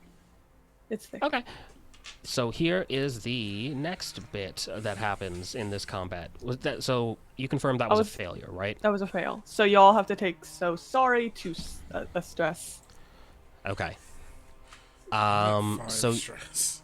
you get away from it, but you are not able to figure out what that is, and you don't know where to begin with weaknesses. From what you can tell, this thing is able to take grievous bodily harm without any sort of indication of pain or that it's even an inconvenience, as you see it continue to try and shove itself into this too small vent. So that will be your turn, and we'll go next to Favorite. I'm gonna pounce on this thing and then try to stab in between. Because you said it kind of has like not two heads. It has like two. It seems like it has two bodies. Like it's almost heart shaped in that there's one mouth on one of the lobes of the heart and another mouth on the other, but the lobes do not match in limbs or sensory organs at all. Yeah, no, fair. So I'm gonna just try to stab directly, like, in between. Yeah. I'm gonna try to grab and stab in between those two kind of, like, different heads, like, at an angle that is, like, if it is, I'm assuming, like, semi-ovular, like, in between, like, directly parallel to, or I guess perpendicular to its center, so that if I wanted to, I could, like, try to wedge the shell open in that way. Awesome. So go ahead and make a fight roll against this.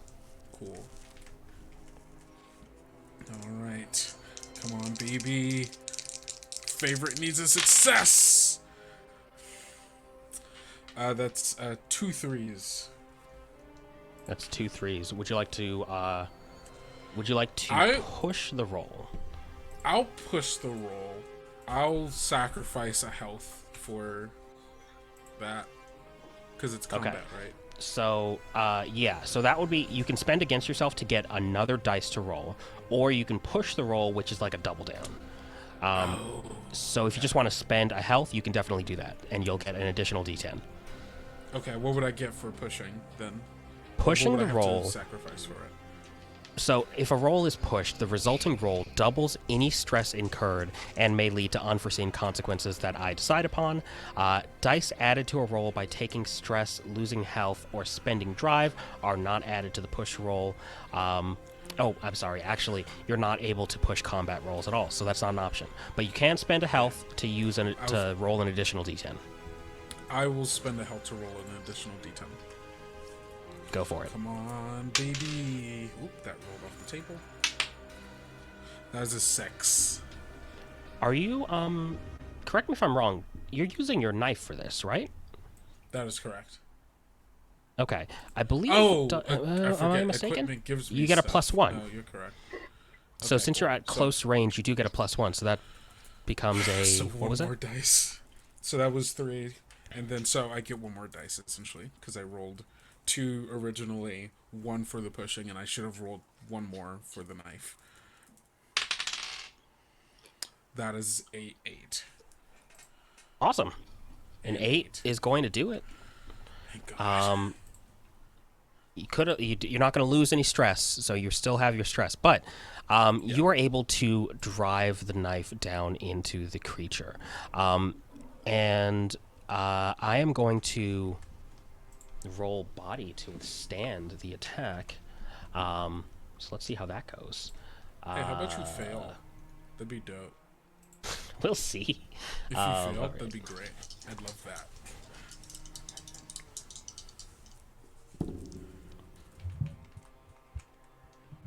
Okay. That is a failure. That is a failure.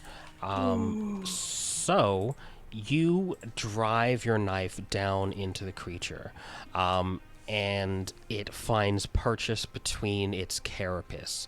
What you find as you do that is that it doesn't actually have one carapace. There's not one shell around it. This is two creatures that are joined together somehow. And so there is a gap for your knife to find purchase. So I'm sorry. What's the damage resolution on this? Does it just do +1? Unsure. Okay, we're gonna just say that it does. I feel like this should be more clear. Maybe attacks just always do. I think that might be what it is. Quick rules check on that, but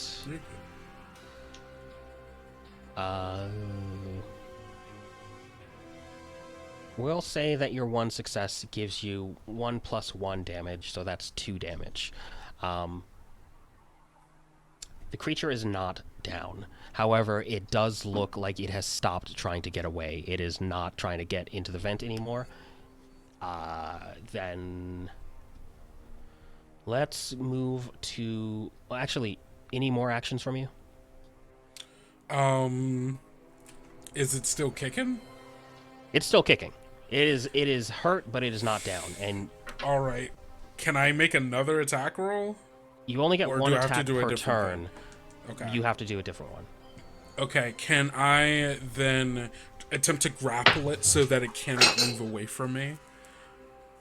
Yeah, I'll let you do that. Make a body roll. Sick. My body is... Do I have a +1? Yep, so 2d10 for this. That rolled so far. That is a 7. It's a 7. Okay. Yeah. So it is still able to wriggle out of your hands as you try to hold it steady. And you take an additional stress just because you are trying desperately to hold onto this thing that you thought was on death's door, and it has so much more fight than you expected. Yeah. We'll move over to Sam.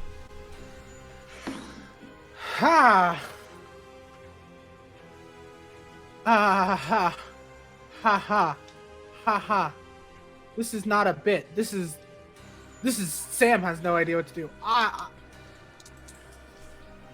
So what is the situation looking like for me? So the situation yeah, 100%. What you see is Favorite basically like trying desperately to hold on to what looks like... Favorite is trying to hold on to this creature that they've driven their knife into, and it seems like it is about to get away from Favorite. It is like slipping out of Favorite's hand. Favorite doesn't have really control of it. You also see across the room, like basically at the door that you all came through, Kore, but Favorite is against the wall with the grate, not really near a door or anything, just sort of in one of the walls against one of the walls of the room.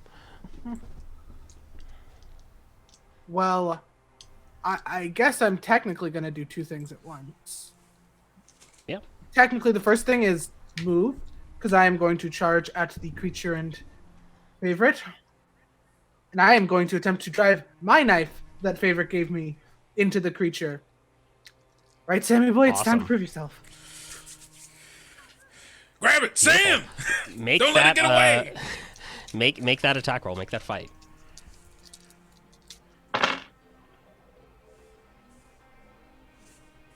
Just looking for one success. I got a 10. I got 110. Yeah! Amazing. Beautiful. This thing didn't even get a chance to act. Your knife finds purchase. Like, it's amazing that you were able to stab this thing so well after you had to move across the room to do this. But you find purchase. Tell me what that looks like as you, like, drive the knife into the creature. Like, what are you thinking? What are you trying to do here? There are no thoughts. Let's be incredibly clear. Sam is panicking, but panicking well. Sees that their comrade is in trouble, has a knife, is charging in. The entire thought is center of the mass, center of the mass, center of the mass, center of the mass! Perfect. Because if I don't hit a heart, I might as well hit a vital organ. Yeah, no, makes sense. Your knife finds purchase, and the creature stops moving. And a few moments after it stops moving, it starts to melt away. And it loses any sort of cohesion that it may have once had. And what you are left with is a pile of goo and no evidence that there was ever a creature here to begin with. That's perfectly Zodiac. This is gross. This is... And we have exited combat. We've taken a lot of stress, and because we've taken some stress, we're going to take a short break. We will see you all in 5 minutes, and the last thing I will leave you with, we'll be coming back at 9:40. The last thing I'll leave you with is, in the heat of combat, you did not notice, but as you look down at your wristwatch, you see that there are 2 wedges on the clock full. 2 hours down. 6 to go, or 5 to go, excuse me. We'll be right back. Stay tuned, friends.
We are back. I think. Yeah, okay, I'm not frozen. What up? What up? Check the nails out. I got my nails done, but I didn't actually get a color on them. Oh, I have I no just nails. have short done. nails on. I asked for gel. They gave me acrylic, which is fine. Oh, I feel sorry. normal about that. It's okay. I saved money.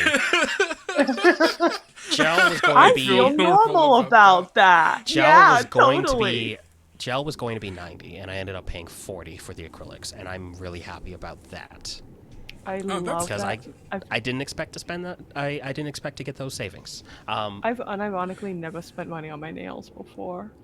That's beautiful, and I wish to be Yeah. you. Thank you. With that said, I know I'm wonderful. we return to kind of a fucked up situation. Kinda. The monster Just you were a fighting little. just dissolved into goo. And honestly, you're kind of beginning to second guess if there was ever a monster here to begin with. It's just like, was it just a weird animal? Was it actually it didn't really seem to do much. So there's just that lingering doubt of, was it actually going to do something? It didn't do anything. It just laid like it was trying to get away, but... And as those thoughts are like running through your mind, I'm going to ask all of you to roll for burnout. Because this situation is getting kind of shitty. alright. I got a 30% chance on this one.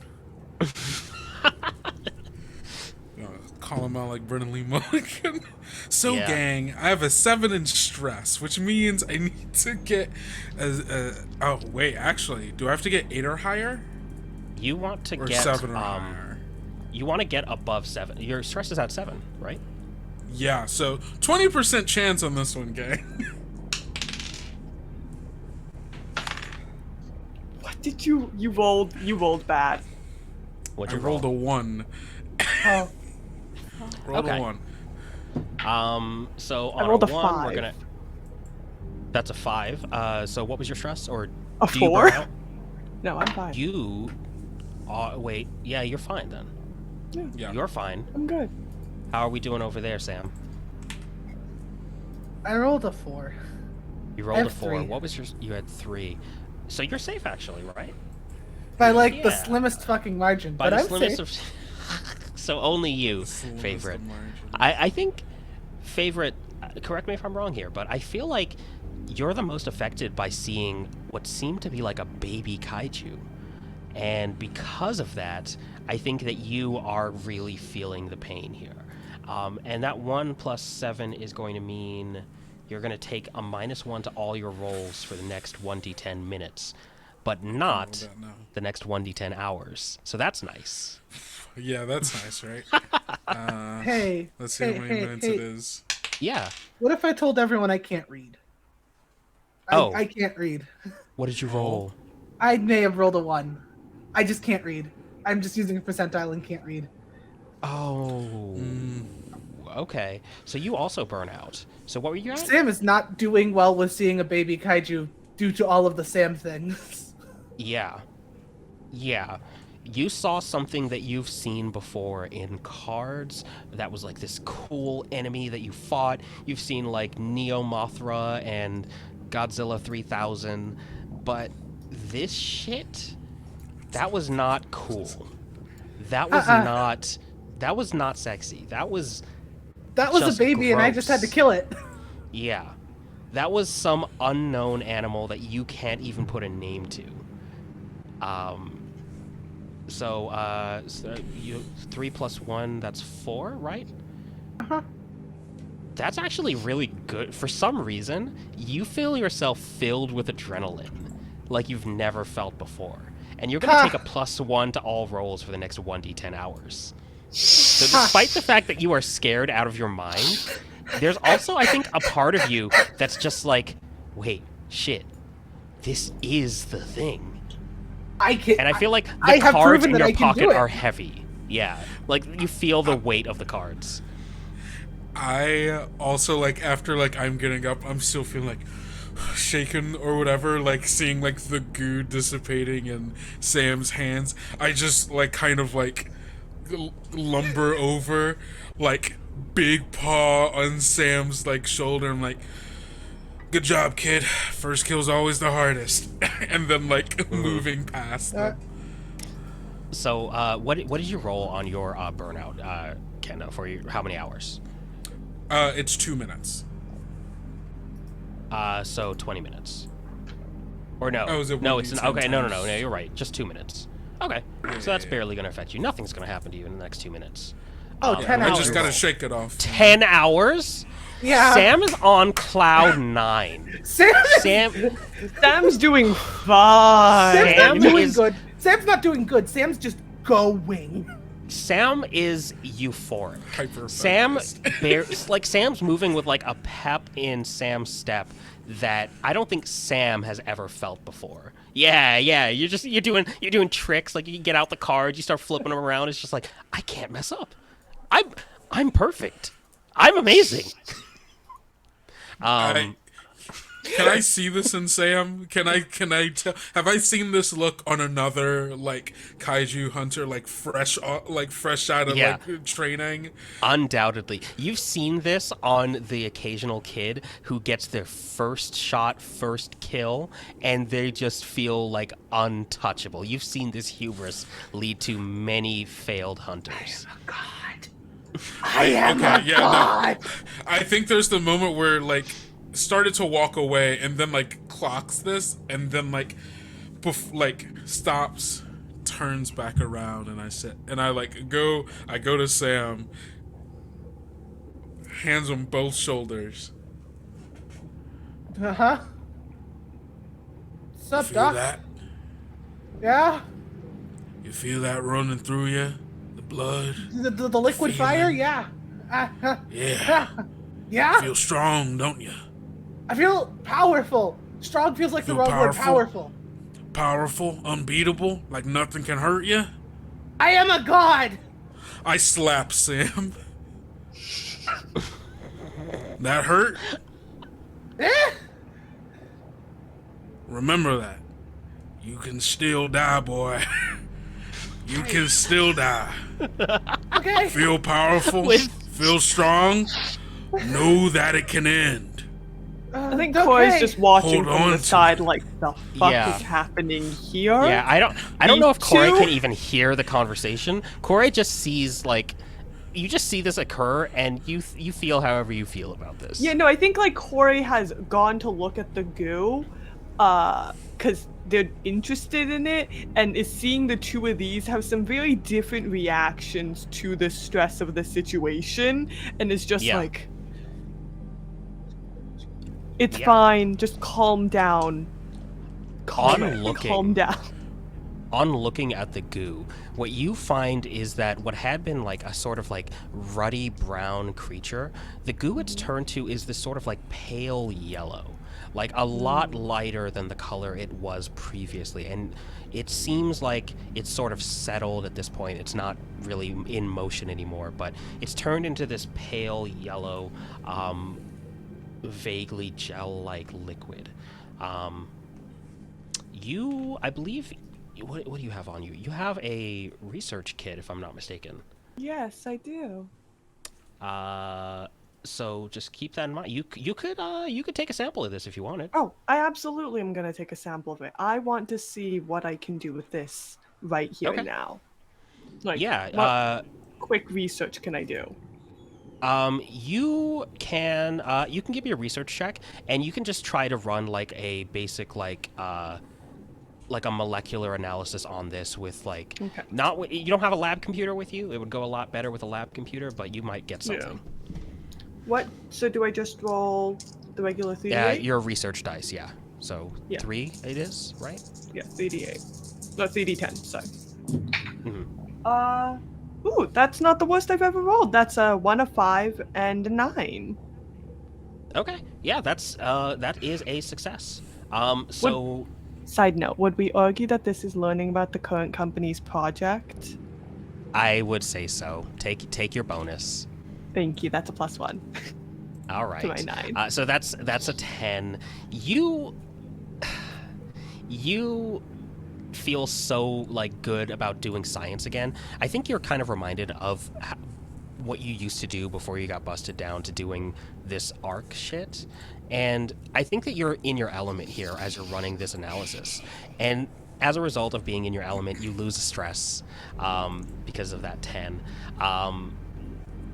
What you find is that this creature is extremely heavily modified, and you're not 100% sure where you've seen this before, but you know that this is a project that's related to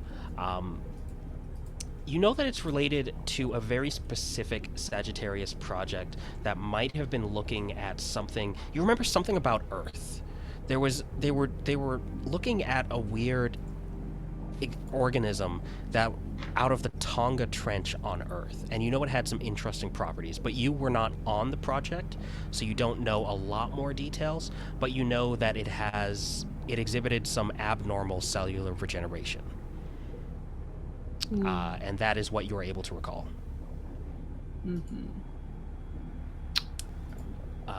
Okay. So you are in Sector 2. You have 2... Let me double check. Right now, really quickly, can I just try to smear the goo across the ground as much as possible? You can do that. Okay, I will. You smear the goo and you spread it With out. my shoe. Yeah. Okay. Perfect. You spread the goo out as thin as you possibly can and just separate it as far as possible. You have thoroughly made a mess of the floor. That's fine. So you have 3 doors, actually, or you have 2 doors and a ladder up. You have a door back to the pod bay to the southwest, and then you have a door up to the northwest to Operation/Infirmary, which is where that terminal is, if you want to find out more about the facility. And then you have a ladder that goes up to a hatch labeled life support. The hatch up to life support has a little LED indicator, but you don't get much more from it at this distance. Could we perhaps... Oh, I think Ibrahim froze. We lost Ibrahim again. Okay. What fun fact are we going with now? Enceladus fun facts. So I'm trying to think of one. Oh, actually, correction for my previous fun facts. It was not 20 meters. It was 30 to 40 kilometers or 20 miles. Wild. So that's a correction to the fun fact. Welcome back, Ibrahim.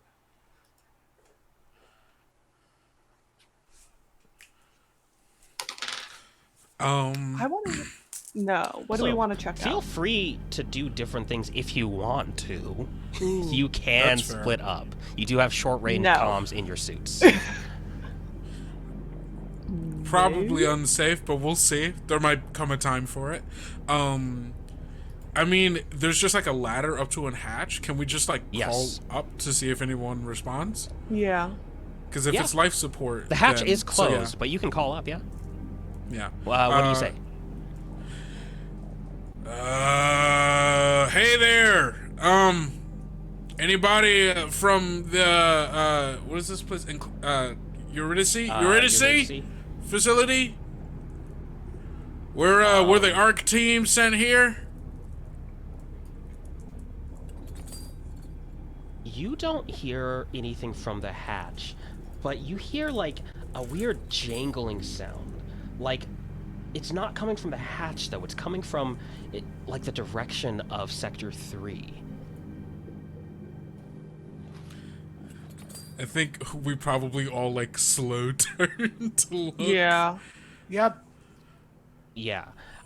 Sector 3 is closed. The door is still sealed, but you can hear there's something making some sort of rattling noise in that direction. The hatch, however, no response. We can't open it? Oh, no. Are you trying to climb up to it and open it? Oh, sorry. I understand what you meant now. Never mind. Yeah. Hello? Is there a Sector 3? I don't think that's something we want to invite into our space, actually. Well, it's where the main terminal is. Can I look around the room that we're in and see if there's any way to check what lights are on across the facility and then try to turn on every single light in the facility? Hmm. So I will tell you that what you know from what you found on the main terminal or the remote terminal in Sector 1 is that if you want to turn on all the lights in the facility, you need to go to Sector 3, which is the operations center. From Sector 2, the only thing you are able to control or access is power server control for the facility, but you're not able to like cycle power because there's power flowing everywhere in the facility, but the individual sectors do still have their own like, are the lights Yeah. on or off, even if there's no, Okay. yeah. Yeah. Then yeah, I'll just make sure that power is going everywhere and ensure that I'm kind of, I guess, go behind and put the knife back in the hand with the flashlight and hold it up. Okay. There's go. Hey, if we're doing all of this, there's gotta be a better option than just flashlight knife. We can't. I'm not going to be we fighting can't- anything. We can't risk pressurizing, throwing off. I'm not saying Can't we risk was putting a bullet in a place. I'm not saying sorry. we risk putting a single bullet here. Fair. I just wanted to ask you. You turned your flashlight back on, correct? Yeah, Okay. I'm going to. So the lights are on in this room, but when the focused light of the flashlight hits the goo that you had smeared across the floor, the goo tries to move away from the light.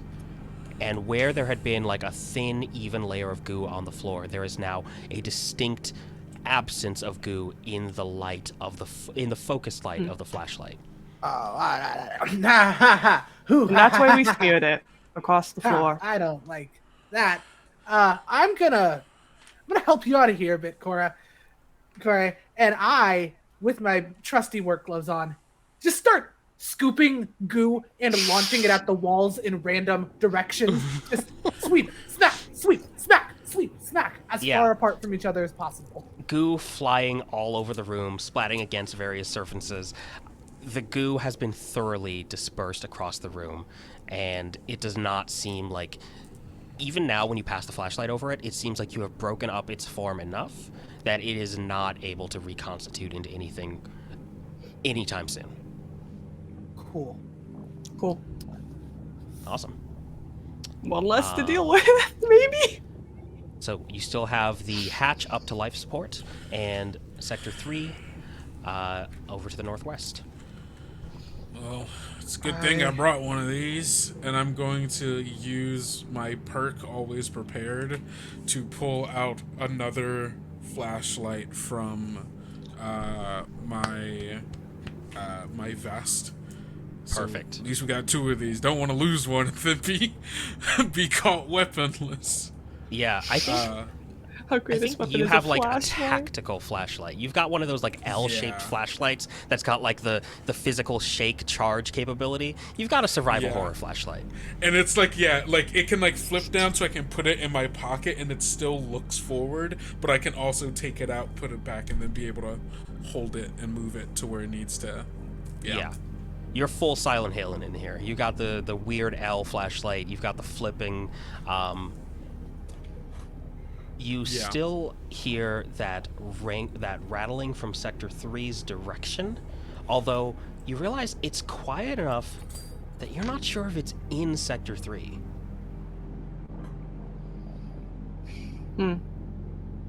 Might as well open the door anyways. Let's see Yeah. what's in there. Effort Alright. forward.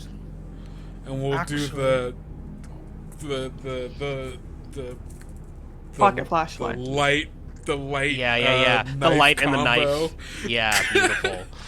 And then Voice go is to the access panel to open up the door. Cora, Beautiful.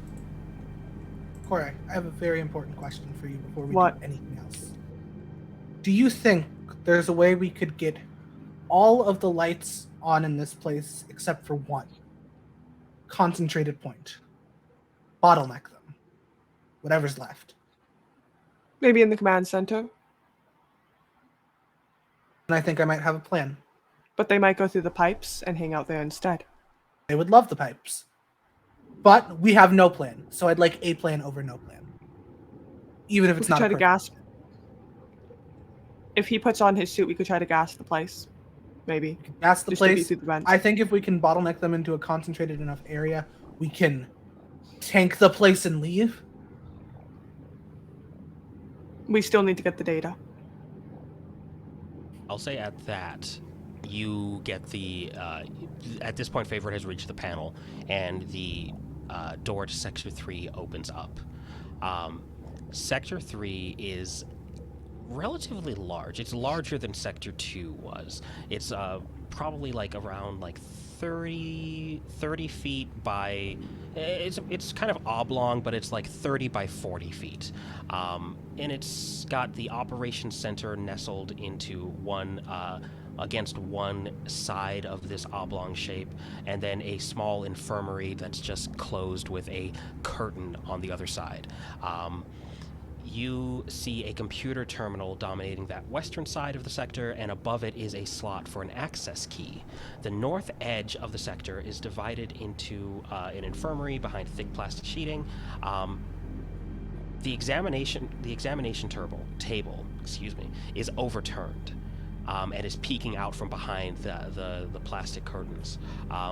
There are unsealed medical supplies littered across the room, going from the examination table over to the computer terminal on the opposite side, and everything is covered in blood. It seems like someone was bleeding heavily and was touching a lot of things in this room. How fresh is the blood? Is it red still or is it brown? Let's see here. The blood is actually it is brown. Oxidized. I don't think we'd save whoever that was. Or perhaps they saved it themselves. We don't see One a can dead hope. body in this room thus far. But we know something was making noise. Could be one of the creatures.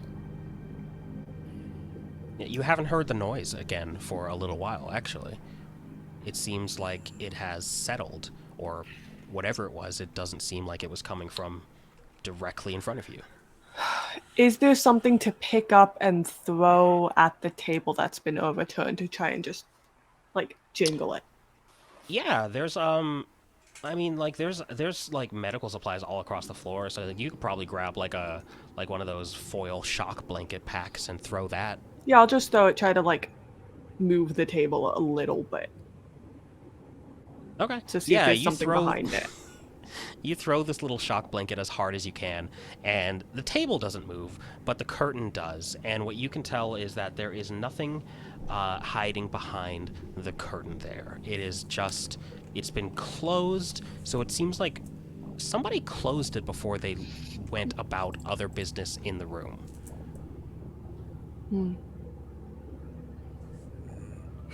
So we getting the lights on in this place or what?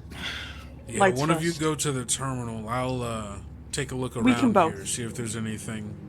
We'll Yeah. both go to Okay. the terminal. Yeah, that's fine. That works. And while they go Awesome, do that, I'm gonna take a look around the room, see if there's any equipment we can use or any traces of one of those things being here. Okay. So equipment-wise, what you find in this room is a lot of instruments, but not much in the way of usable equipment. It looks like a lot of the medical supplies have been gone through. Like somebody was rummaging around looking for various things. There's an empty suture pack.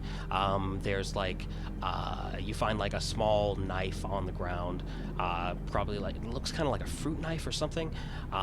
But there's not much usable in here. Was there anything in particular you were looking for? Just like usable equipment? That or like traces of another one of those creatures or any creature, like Okay. like scuttle marks on the ground or like a panel that's been like. You do torn off not or see anything like any that. scuttle marks, and all of the vents in here are intact with no yellow goo around them. The only sort of offending substance here is the mess from the medical kits and the blood.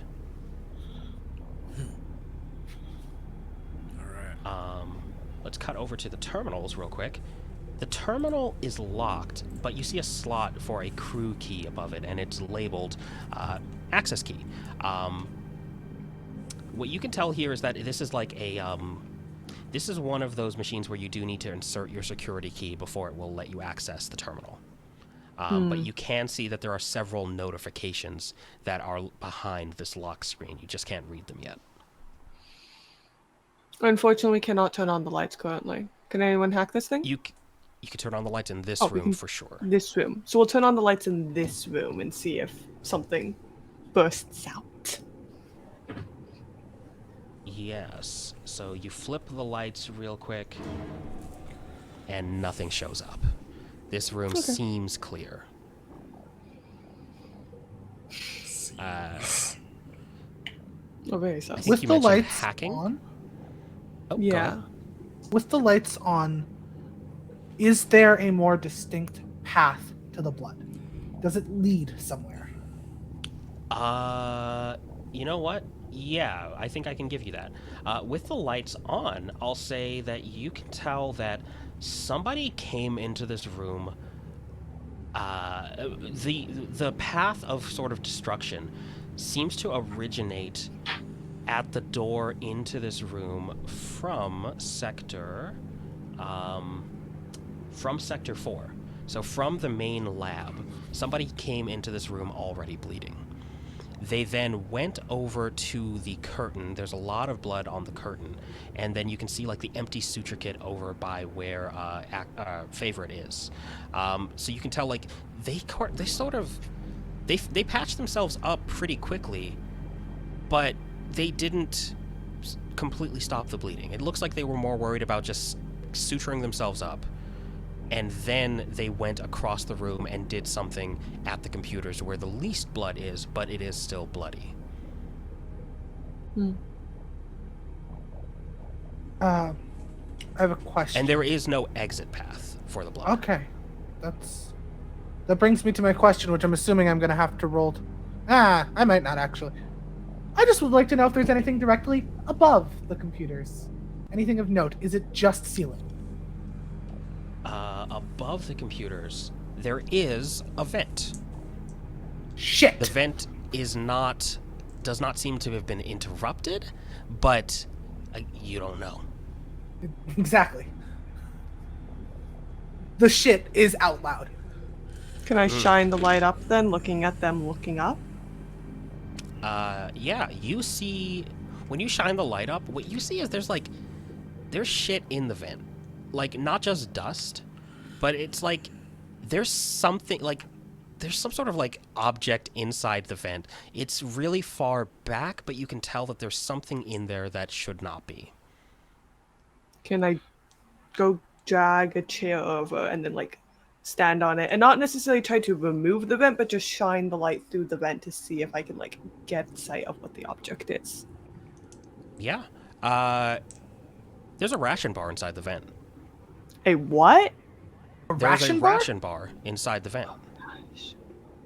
There's like just a ration bar that has been opened. Half of it has been eaten.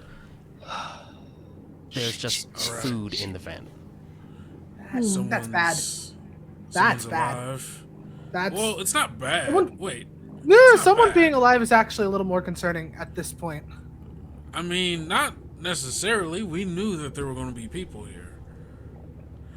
And if We hoped there those were gonna things can't get, and if those things, shells, make it too hard for them to get into the vents might actually be the safest place to be. We don't know that yet. No, and I hate to say it this way. Actively alive and healthy people are much harder to get key cards from. This is true. I mean, understandable.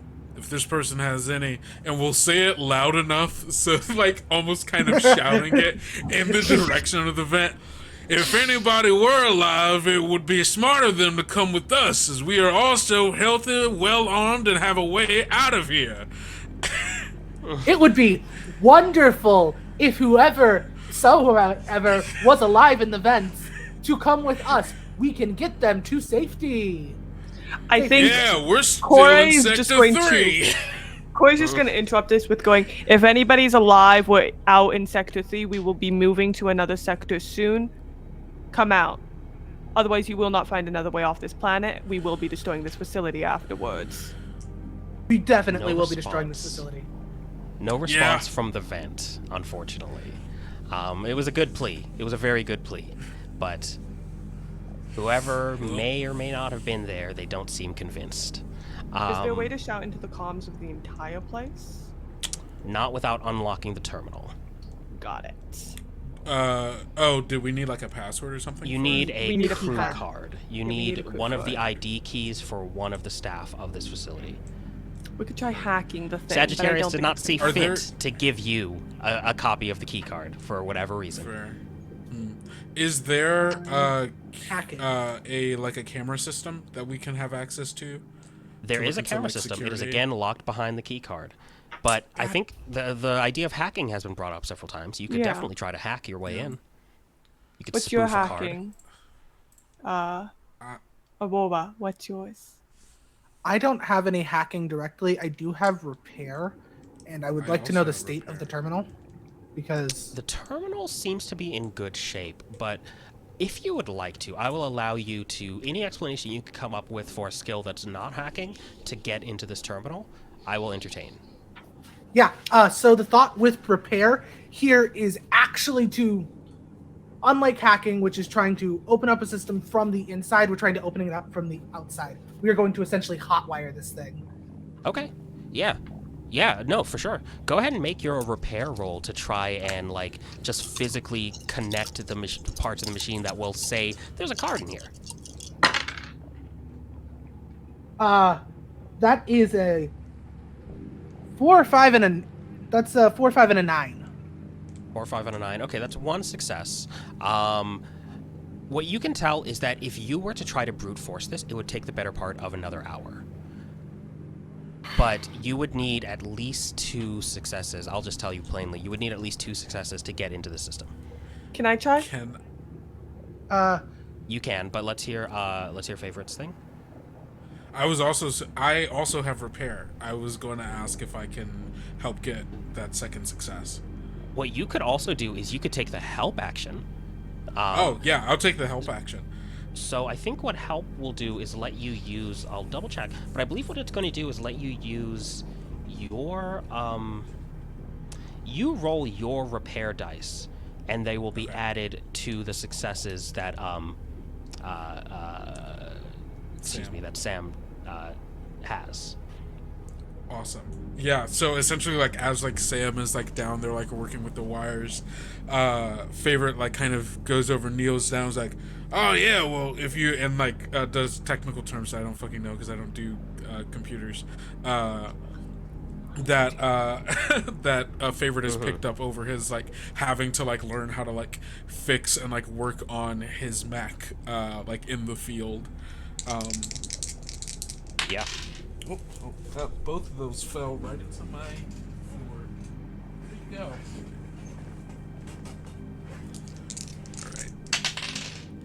Alright. That's a 7 and a 3. 7 and a 3. So that'd be 1 success, I think. That is. Oh no, 7 is a No, failure. 7 is still a fail, but Damn. you could push it. What would I have to do to push it again? I know that Corey has a thing, so we'll go to Corey. But the this isn't so you could push, which would be double down, roll again, and then take double the stress penalty if you still fail, or you could add 1 by just taking 1 stress. Because this is kind of an intellectual task, you would add 1. I So forgot that to would- roll one of my dice. Oh, Yeah, I forgot to actually roll with my repair kit. oh yes, your repair kit, Uh-huh. the item. The item that I have. So let's hear that, and then Corey, if you want to try and also get in on this action. Yeah. Oh, that's a 9. Ooh. That's a 9. Okay.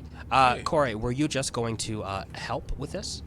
Yeah, my idea was going to be Corey could probably try and just research assist on the basis that they spend a lot of time kind of using computers and fucking around with terminals, and has been known to semi-hotwire the robots to bring her like a sandwich when they don't want to leave their lab. They're like, come on, Okay. come here. Here's what we'll I'm do. gonna break your robot. You roll to research assist. This has already been a success. So Yeah. the research assist is going to determine how quickly you can all work together to get this done. Because now you have all three of you working on hot wiring this terminal. Yeah. Yeah. Baby. Rat bastard. Woohoo! That is going to be a 6, a 6, and a 4. 6, 6, 4. So that is Yeah. no successes, unfortunately. So you are going to get this Yeah. done. It is still going to take some time. It costs you another 30 minutes. But you get in. And so you're doing your thing, you're hot wiring, you're crossing things. I think Corey like pulls out like somehow a copy of the manual for this specific terminal, and is just like, yeah, you need to go that way, do that, do this, and you get in. And what you see, will give this to Sam. Sam, what you see on the screen now is a couple of different, like you see a menu that open up. And the menu says Station Status, Sector 6 Alert, with a little icon that says Read More. It also Read more. says, okay, read more. So Sector 6 is experiencing a life support and power error. Oh dear. And it has a little icon that says life support unknown, power unknown. That's drone control. It looks like you're going to want to put on that suit. Yep. There are other icons that indicate other errors in the facility. Cameras, intercom, offline. Personnel tracking, offline. Emergency controls, restricted. Okay, Corey. Mm-hmm. I am going to need you as fast as humanly possible to figure out, not necessarily get them back online, of course. You're not a miracle worker. Figure out how we get back personnel tracking, cameras, and arguably safety measures. If we can get all three, great. I really want personnel tracking. Mm-hmm. Can I try and I guess see if there's a quick, easy way to turn them on, and if there is not, see what I can do to get like. I'll say is, that with if the, you get... No, sorry, go ahead. I was gonna say, is the personnel tracking like offline so much as it's just destroyed as well? From what you can tell, there's no other errors indicating damage to the personnel tracking. It seems like Okay. it's just offline. Now, since you hacked into the terminal, you can't just toggle it back on, because the terminal technically doesn't like know that you're in. So you will need to do another check. But I will say that all of you can make this check as you continue to try to cross wires to get personnel tracking back on, and Alrighty. the other Okay. camera's intercom back on. That's definitely a repair check. Yeah. So I'm gonna move this over here so I can like roll it nicely. We're gonna roll using space dice. I'm concerned about favorite. I rolled 2 1s. Oh my god. Favorite, you shock yourself crossing 2 wires, and it leaves your arm stinging. You can feel that one went bad for you, and you are definitely going to need to visit an auto dock after this mission. Ooh. I also, because it's critical, I have to roll burnout. You do have to roll burnout, and which I'm is so almost sorry. impossible. Oh, Lord, favorite. I rolled a 6, which is not great. So 6 plus 9 is 15. Oh, no. Which adds 1d10 stress. All right. Oh no. Can I'm I not go gonna make you above roll 10 for burnout stress? twice. We'll allow it. It's not going to kill you. Okay. Great. What you at? Well, now I roll a 10. Beautiful. What does that put you Which at? puts 19 stress. Ooh. 19 stress. Beautiful. So every time you gain stress for the next 1d10 hours, you're going to lose 1 health as well. Okay. Oh, boy. no. D10 for that amount of hours. I Three- hate to 3 bring this up hours. now. Yes. I got 9, an 11, and an 8. Yeah, An 11? and a 5. You succeeded. 11? I Oh, yeah, forgot no, about no. my plus ones. Yeah, from the repair kit. Not from the Yeah. repair kit. From my burnout. From my burnout. Oh yeah, you I have your that going for burnout. 10 hours. You're on cloud 9 still. Yeah, beautiful. I'm still going. So I was going to say, I'm also doing it. Does this count as learning about a current project? No, not really with it. probably not. So I rolled just a 8, a 7, and a 4. Okay. Between the two of y'all, between those like critical successes and successes together, you're able to get both personnel tracking and the cameras back online for the facility. And more monitors come on in this room, or like more virtual, like hollow monitors appear in front of you. You have a list of all of the cameras in the facility and personnel tracking. Beautiful. So I'll just go ahead and go through them. I won't make you ask. Sector 1, camera feed is normal. You see exactly what you saw when you went through Sector 1. Sector 2, normal. Although there's an indicator indicating... there's an indicator indicating... There is an indicator that reads Astoria 2B. Dr. Astoria's personnel key is in 2B. Oh, Life he's in support. the thing. Sector 3, normal. Sector 4, the camera for Sector 4 is obscured with blood, and you cannot see into the room. There's a crew key indicator saying that Dr. Yang is in Sector 4. Sector 5, the camera feed is interrupted. It seems like the camera has been physically broken, because all you're looking at is like a tiny patch of floor. Not able to see anything in the room. Sector 6 is water damaged. You Yep. can't see anything in that room because the camera has been filled with water. But you do see an indicator saying that Shively, Dr. Shively, is in that room. Sector 7, normal. Ligoti is in that room. Sector 8 has also been damaged, and you cannot see anything. And Sector 9, normal, but you don't see anything of note in the room. So you have this information. I'm going to say that you have... you can ask at any time, and I will tell you what the condition was if you forget what the condition was in that room. But yeah. How much time do we have left? We are actually running low on time, so we might have to like run through the rest of this really quick. I do apologize. How would you feel? Oh, I about mean on the going over? clock for the Oh. characters. That's fair. That makes more sense. You I'm gonna have. put a message in our chat. Read your first thing. Oh no, for Please sure, for continue. sure. I will say on the clock, what we have is you have 4 hours remaining, but it is about to tick over to 3 hours left. Like you've got like 30-ish minutes. So we have 2 minutes. So we have 2 hours left, really. You Yeah, have 2 hours I left. see what you're saying. You could probably Yeah. accelerate your ascent, as long as none of you are too badly hurt. You could probably survive the bends a little bit. Mm-hmm. Okay. Cool. So,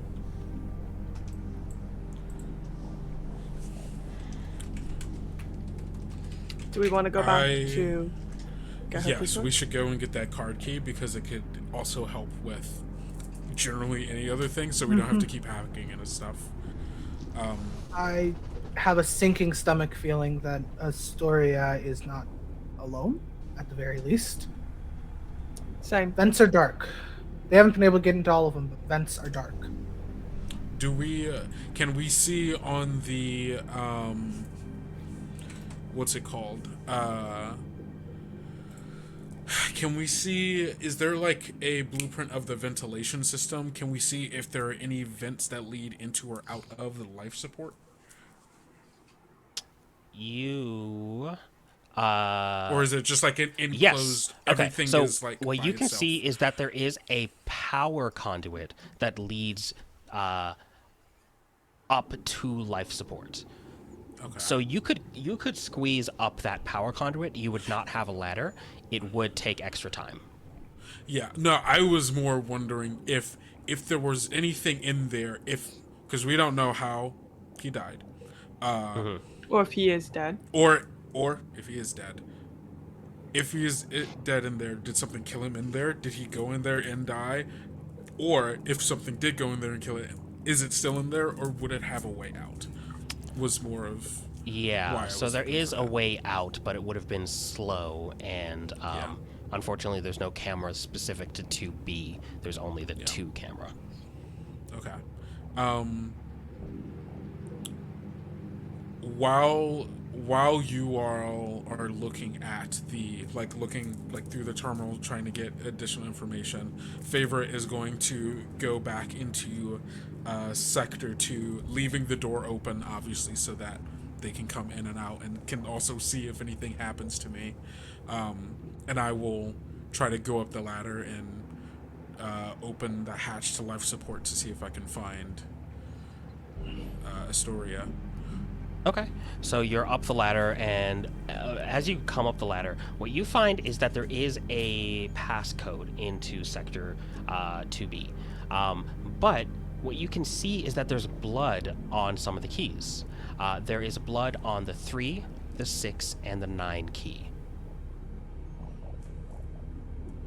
369. It pops open. Okay, cool. I was like, It pops okay, open, this yeah, cool. Yeah.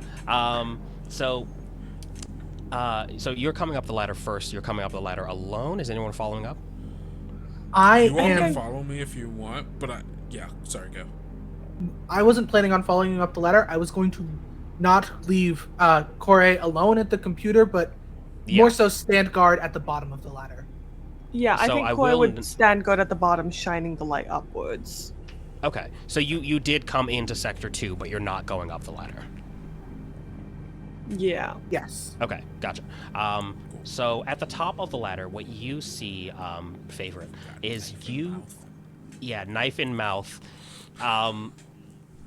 feeling That's great so after you solved disgusting. that puzzle so easily. Also, inside this- delirious at this point. Yes. Inside the module, you see a control key.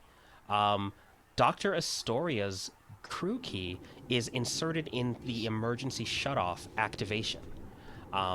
But you can see that the actual emergency shutoff lever was never pulled. Dr. Astoria's key was put in this slot, and something happened where they never, or whoever put that key in there never pulled the emergency shutoff.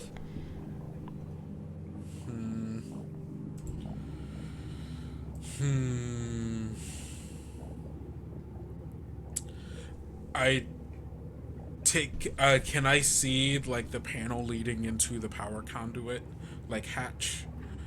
Yes. Has it been tampered with or anything, or is It looks in like its... the screws are loose. It looks like something or somebody unscrewed this panel at some point and then probably couldn't finish screwing it back on.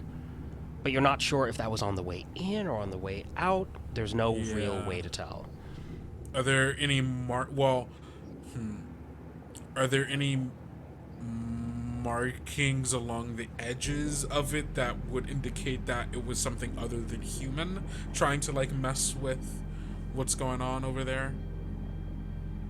No markings and no goo. Okay.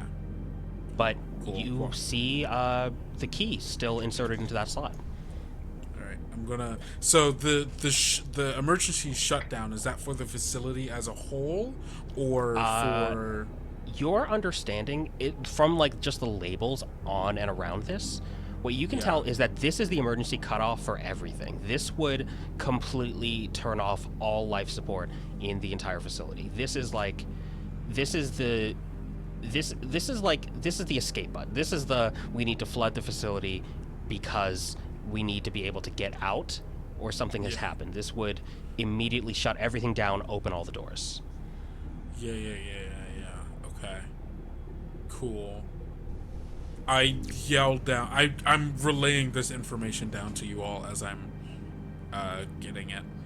Somebody was up here. I assume Dr. Astoria was about to shut the place down, but either something stopped them or they changed their mind.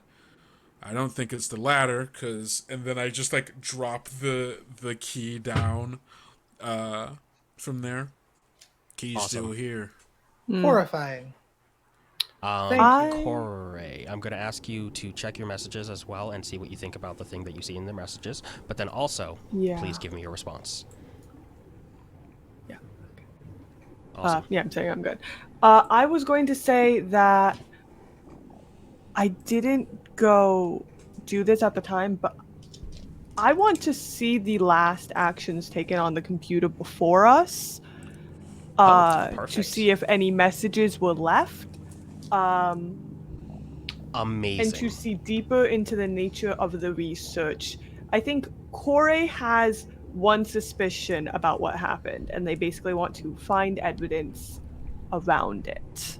And I don't know if I should tell you the suspicion or not.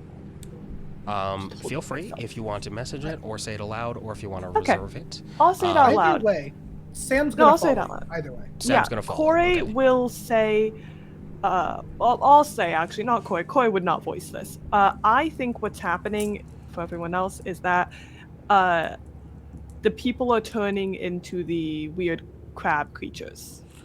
Yeah. No. And so Corey's I hadn't looking fully into gotten there, but seeing. that's where I was going. I like this break to just discuss. Here's what I think about the show. Yeah, here's that's what happening. I think. Here's the Yeah. theory I have that's happening, even though I am love that. currently in the show itself. Welcome to Sam Theories and I with both Theta. respectively had no thoughts. I think the question here now is, did they do it on purpose, or did they do it on purpose, or did someone force them? If they did it on purpose, is it to protect themselves from something? Well, no, what I think might be happening is that they were experimenting on something relating to cell regeneration, and they created a creature to some extent, and that creature kind of melds them and this together in a self-replicating manner, and that's why these things replicate. It's carcinogenization. I think that Ibrahim decided to toss this into carcinization, but alien You think style, that because underwater. of my TikTok from today? No, I you don't. I You didn't were see already your thinking TikTok. about carcinization. I you just just always have forgot carcinization on the brain. Yeah, no, I We actually can't keep do discussing this genuinely. too much. No. So here's no. what we do. Okay. So here's what I'll tell you. You don't need to wonder, and you don't need to think, because when you go back over to the panel, you realize that the cameras are always recording. And not only are they always recording, they're always producing a backup. And what you can do is go back through the footage and actually see what happened over the past couple days. Unfortunately, because of the way that you have hacked into this system, it's going to take a little bit of time. You know that this is going to take the remainder of your hour. You do have a key card, but you did tear this system apart, cross a bunch of wires to get to this point. So you're in without the key card. I'll accept that. You would need to hack the encryption on the. You need to make a hacking check against the encryption on the backup of the video files to like get access to all of them immediately, or like half the time it took, or it would take about 40 minutes to pull everything, because you got to pull the files one by one and put them together in order. Could I offer So some anyone help who action? likes, oh yeah, go ahead. Can I? Is it so we have to do a hacking check? This is going to be a hacking check, but anyone can help on this. Okay, because I only. Have I'm helping one. because I automatically have 2 dice at any given time. That's very true.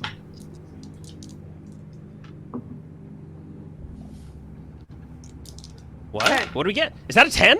I rolled a 10. Oh my god. Hey. I rolled a 9! You And got a 2. it. You did it. Amazing. That only takes 20 minutes then. We it only takes accidentally you just 20 minutes to stitch together every single video over the past couple days.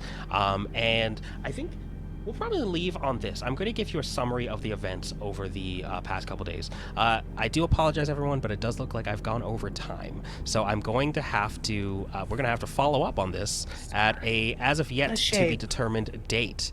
What a shame that we get to hang out and have fun again. Oh Yeah. no. What a shame I get to play my awful. trucker again.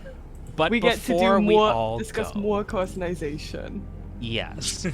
Before we all go, here's what I will leave you with. The sort of movie you're able to stitch together of the security cameras. Let me ask you this. Is there anyone in particular that you feel drawn to like, look out for in particular as you're going through the footage? Like, are you trying to, like, follow any particular person? Or... I think the head scientist is who The head Corey is scientist. most interested in looking at, figuring they may have been the first to be exposed to this, or they maybe were the first to try and cover it up. I also bring up Dr. Astoria. I don't know if they're the head scientist, but they were the ones whose key was in the full shutdown. Actually, no, Yeah. that's a good point. Astoria is who we'll look at instead. Okay. Because I'm Well, curious, actually, because you're helping, I'll say that you can both, like, get insight into both of them. There are Cool. 3 sets of eyes here, and at least 2 of you are looking at specific people. So I will leave you with a description of the events of the past couple days. So what you're able to determine now with your key card and with your access to the system is that Dr. Yang is the facility administrator and is in charge, and Dr. Astoria was the field support specialist in charge of comms. And you determined that the incident began 5 days ago, and you see Dr. Lagodi, a sort of like short, muscular, dark-skinned gentleman with like thick white hair, discovering a research specimen that they thought was extremely promising. And what you find is that Dr. Lagodi is dancing around the main lab, just celebrating this, and brings everyone into the room, and they all pop bottles of champagne, which you're not really sure how they got the champagne down here at this pressure, but whatever. that makes sense. Space. And you see that the celebration was 5 days ago. 2 days ago, you find another incident that's flagged, where Dr. Lagodi recorded a note saying that they were bitten by one of the specimens. Following that, you see Dr. Shively treating the wound and drawing blood to perform just like a quick analysis of Dr. Lagodi's blood. And Dr. Shively has notes recording that they were able to isolate a mutagen and produce a concentrated sample that showed more promising than even the specimen that had prompted the celebration. And following that, what you find is that things really took a turn for the worse about 2 days ago. Where following the that blood sample being isolated, Shively is on camera injecting themselves with the concentrated sample, with the intention of injecting a vaccine that they were able to synthesize following that. Their notes state that they were 99.99999 repeating percent sure that their vaccine would work, but what you find is that there's no notes following that. And on the camera, you see Shively, like, violently writhing and unable to reach the vaccine on the table above them. Then the Shively is not really seen again on camera so much as Yang is, who comes into the room and is then attacked by something that... Okay. Hey, you're Yeah, there it frozen. goes. You're frozen. Interstitial fun fact about Enceladus is that what is it? It I home? what is a fun thing? Yeah, It might have life on it. That's why we study it. It might have life on it. So it Okay. actually makes sense that you could find an alien on Enceladus. Yes. So where did I leave off? I think you heard the part about Shively attacking Yang. Yeah. Yep. Yang is killed instantly, and you can tell this because there is On one frame of the camera, there is a Yang, and on the next frame of the camera, there are two Yangs, we'll say. As in the top, the top of Dr. Yang and the rest of Dr. Yang. Then you see what looks still like Shively, but with some sort of weird appendage growing out of them, makes their way to drone control, and then locks it. And there's no further footage from drone control as that sector has become, the cameras are damaged by moisture. No. You see Dr. Lagodi still inside the med bay after the blood draw and after being treated initially after the bite. Dr. Lagodi gets up and makes their way to Sector 3, Dr.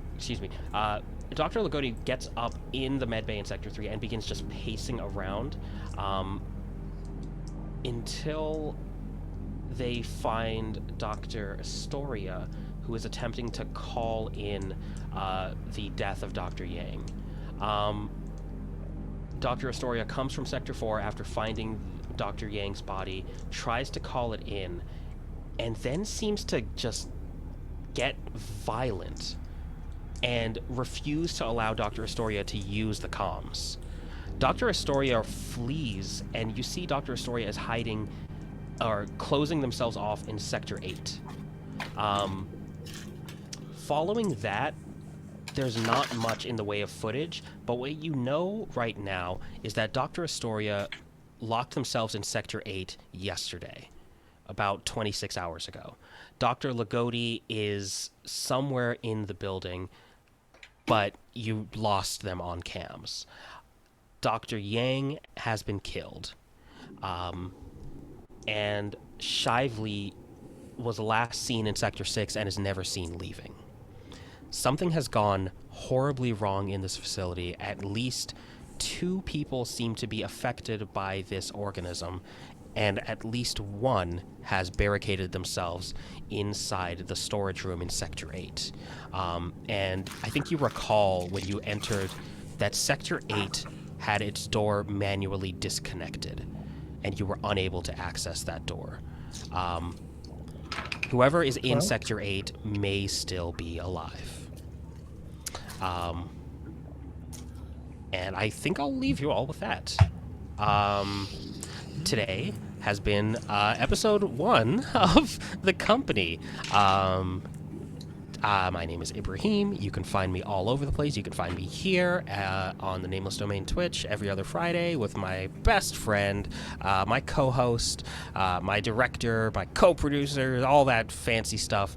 Kendo Makes Films. What do I have to plug?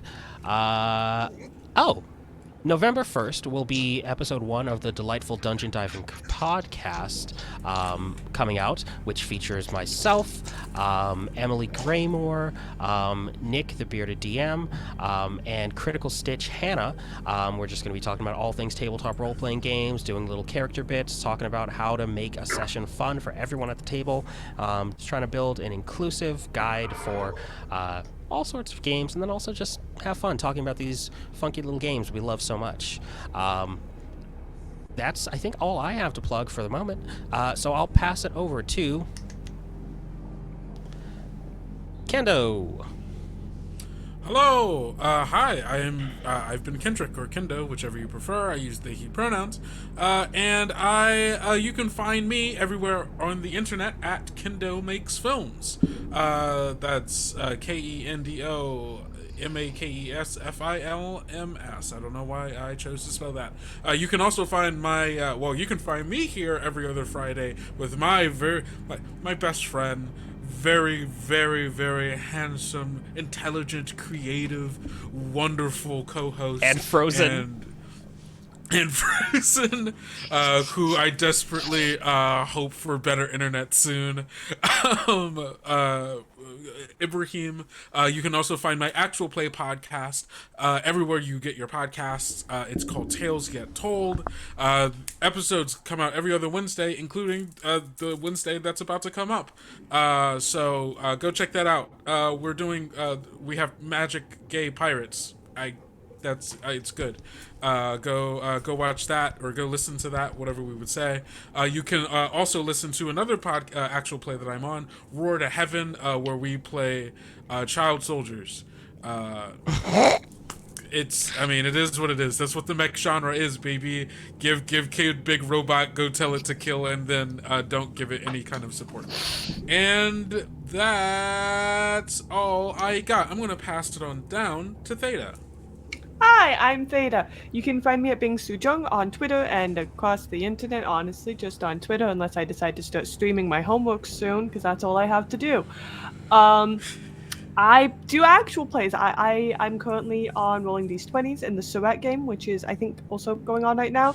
Sorry, Rolling D20s, I love you. Sorry, I want to play this game really quickly. I'm so sorry. I meant to tell you earlier this week. It's a problem. Ignore me. Besides that, I'm not currently on many things because I'm currently planning out some things, but also, I have school. So another Enceladus fun fact, I'm just gonna sneak this in here, is that your Enceladus is thought to have an ocean underneath the ice, not because things just randomly have oceans underneath ice, but because of tidal heating from the tidal forces of it orbiting Saturn. Huh. Wonderful. Thank you for the Yes. fun facts. You're welcome.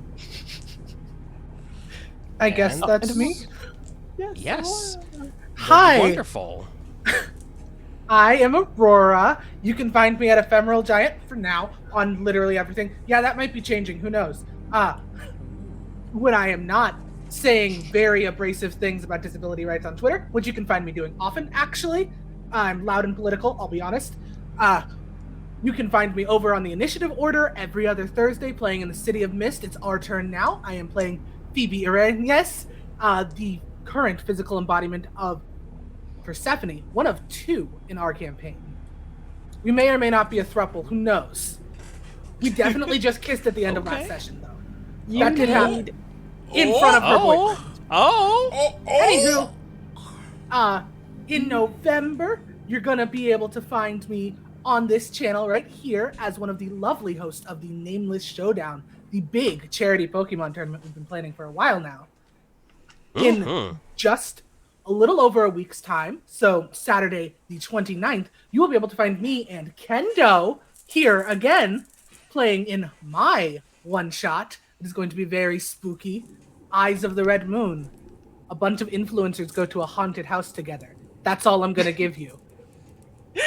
Amazing. In November, I will also start streaming on my own Twitch channel. I've made that a thing I am going to actually do, and I will be playing through many, many video games that I've never touched before because I know far too much about video game lore, but I haven't had a console or any sort of system for about the past 7 years. I have catch up to do. And I have a channel to do. Time it to on. catch up.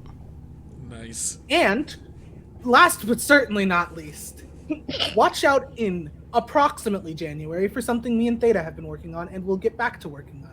Yes, I forgot about Ooh. that. Oh yeah, I'm A in two different things teaser. coming out in like January, but that's like months away. It's fine. That's a Don't January worry about it. problem. It's a January That's a problem. New Year That's problem.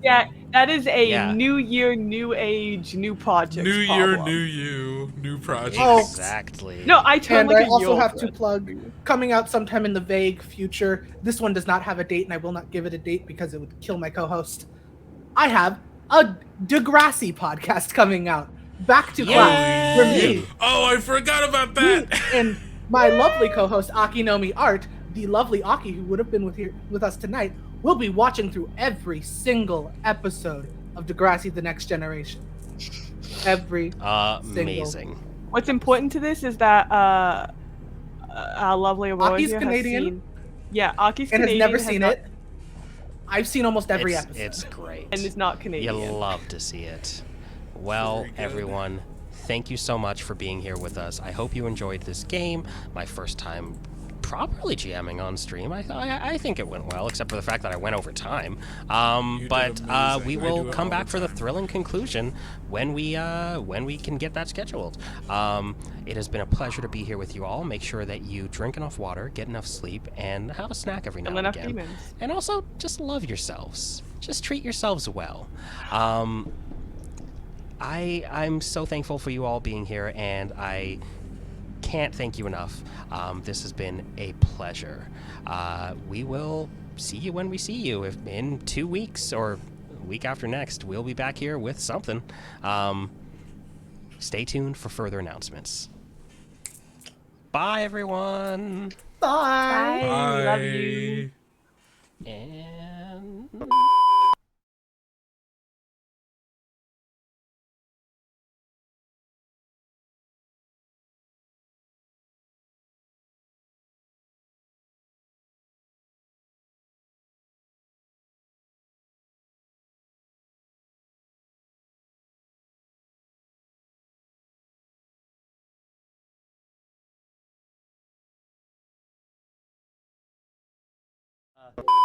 Wait, I have to go to the.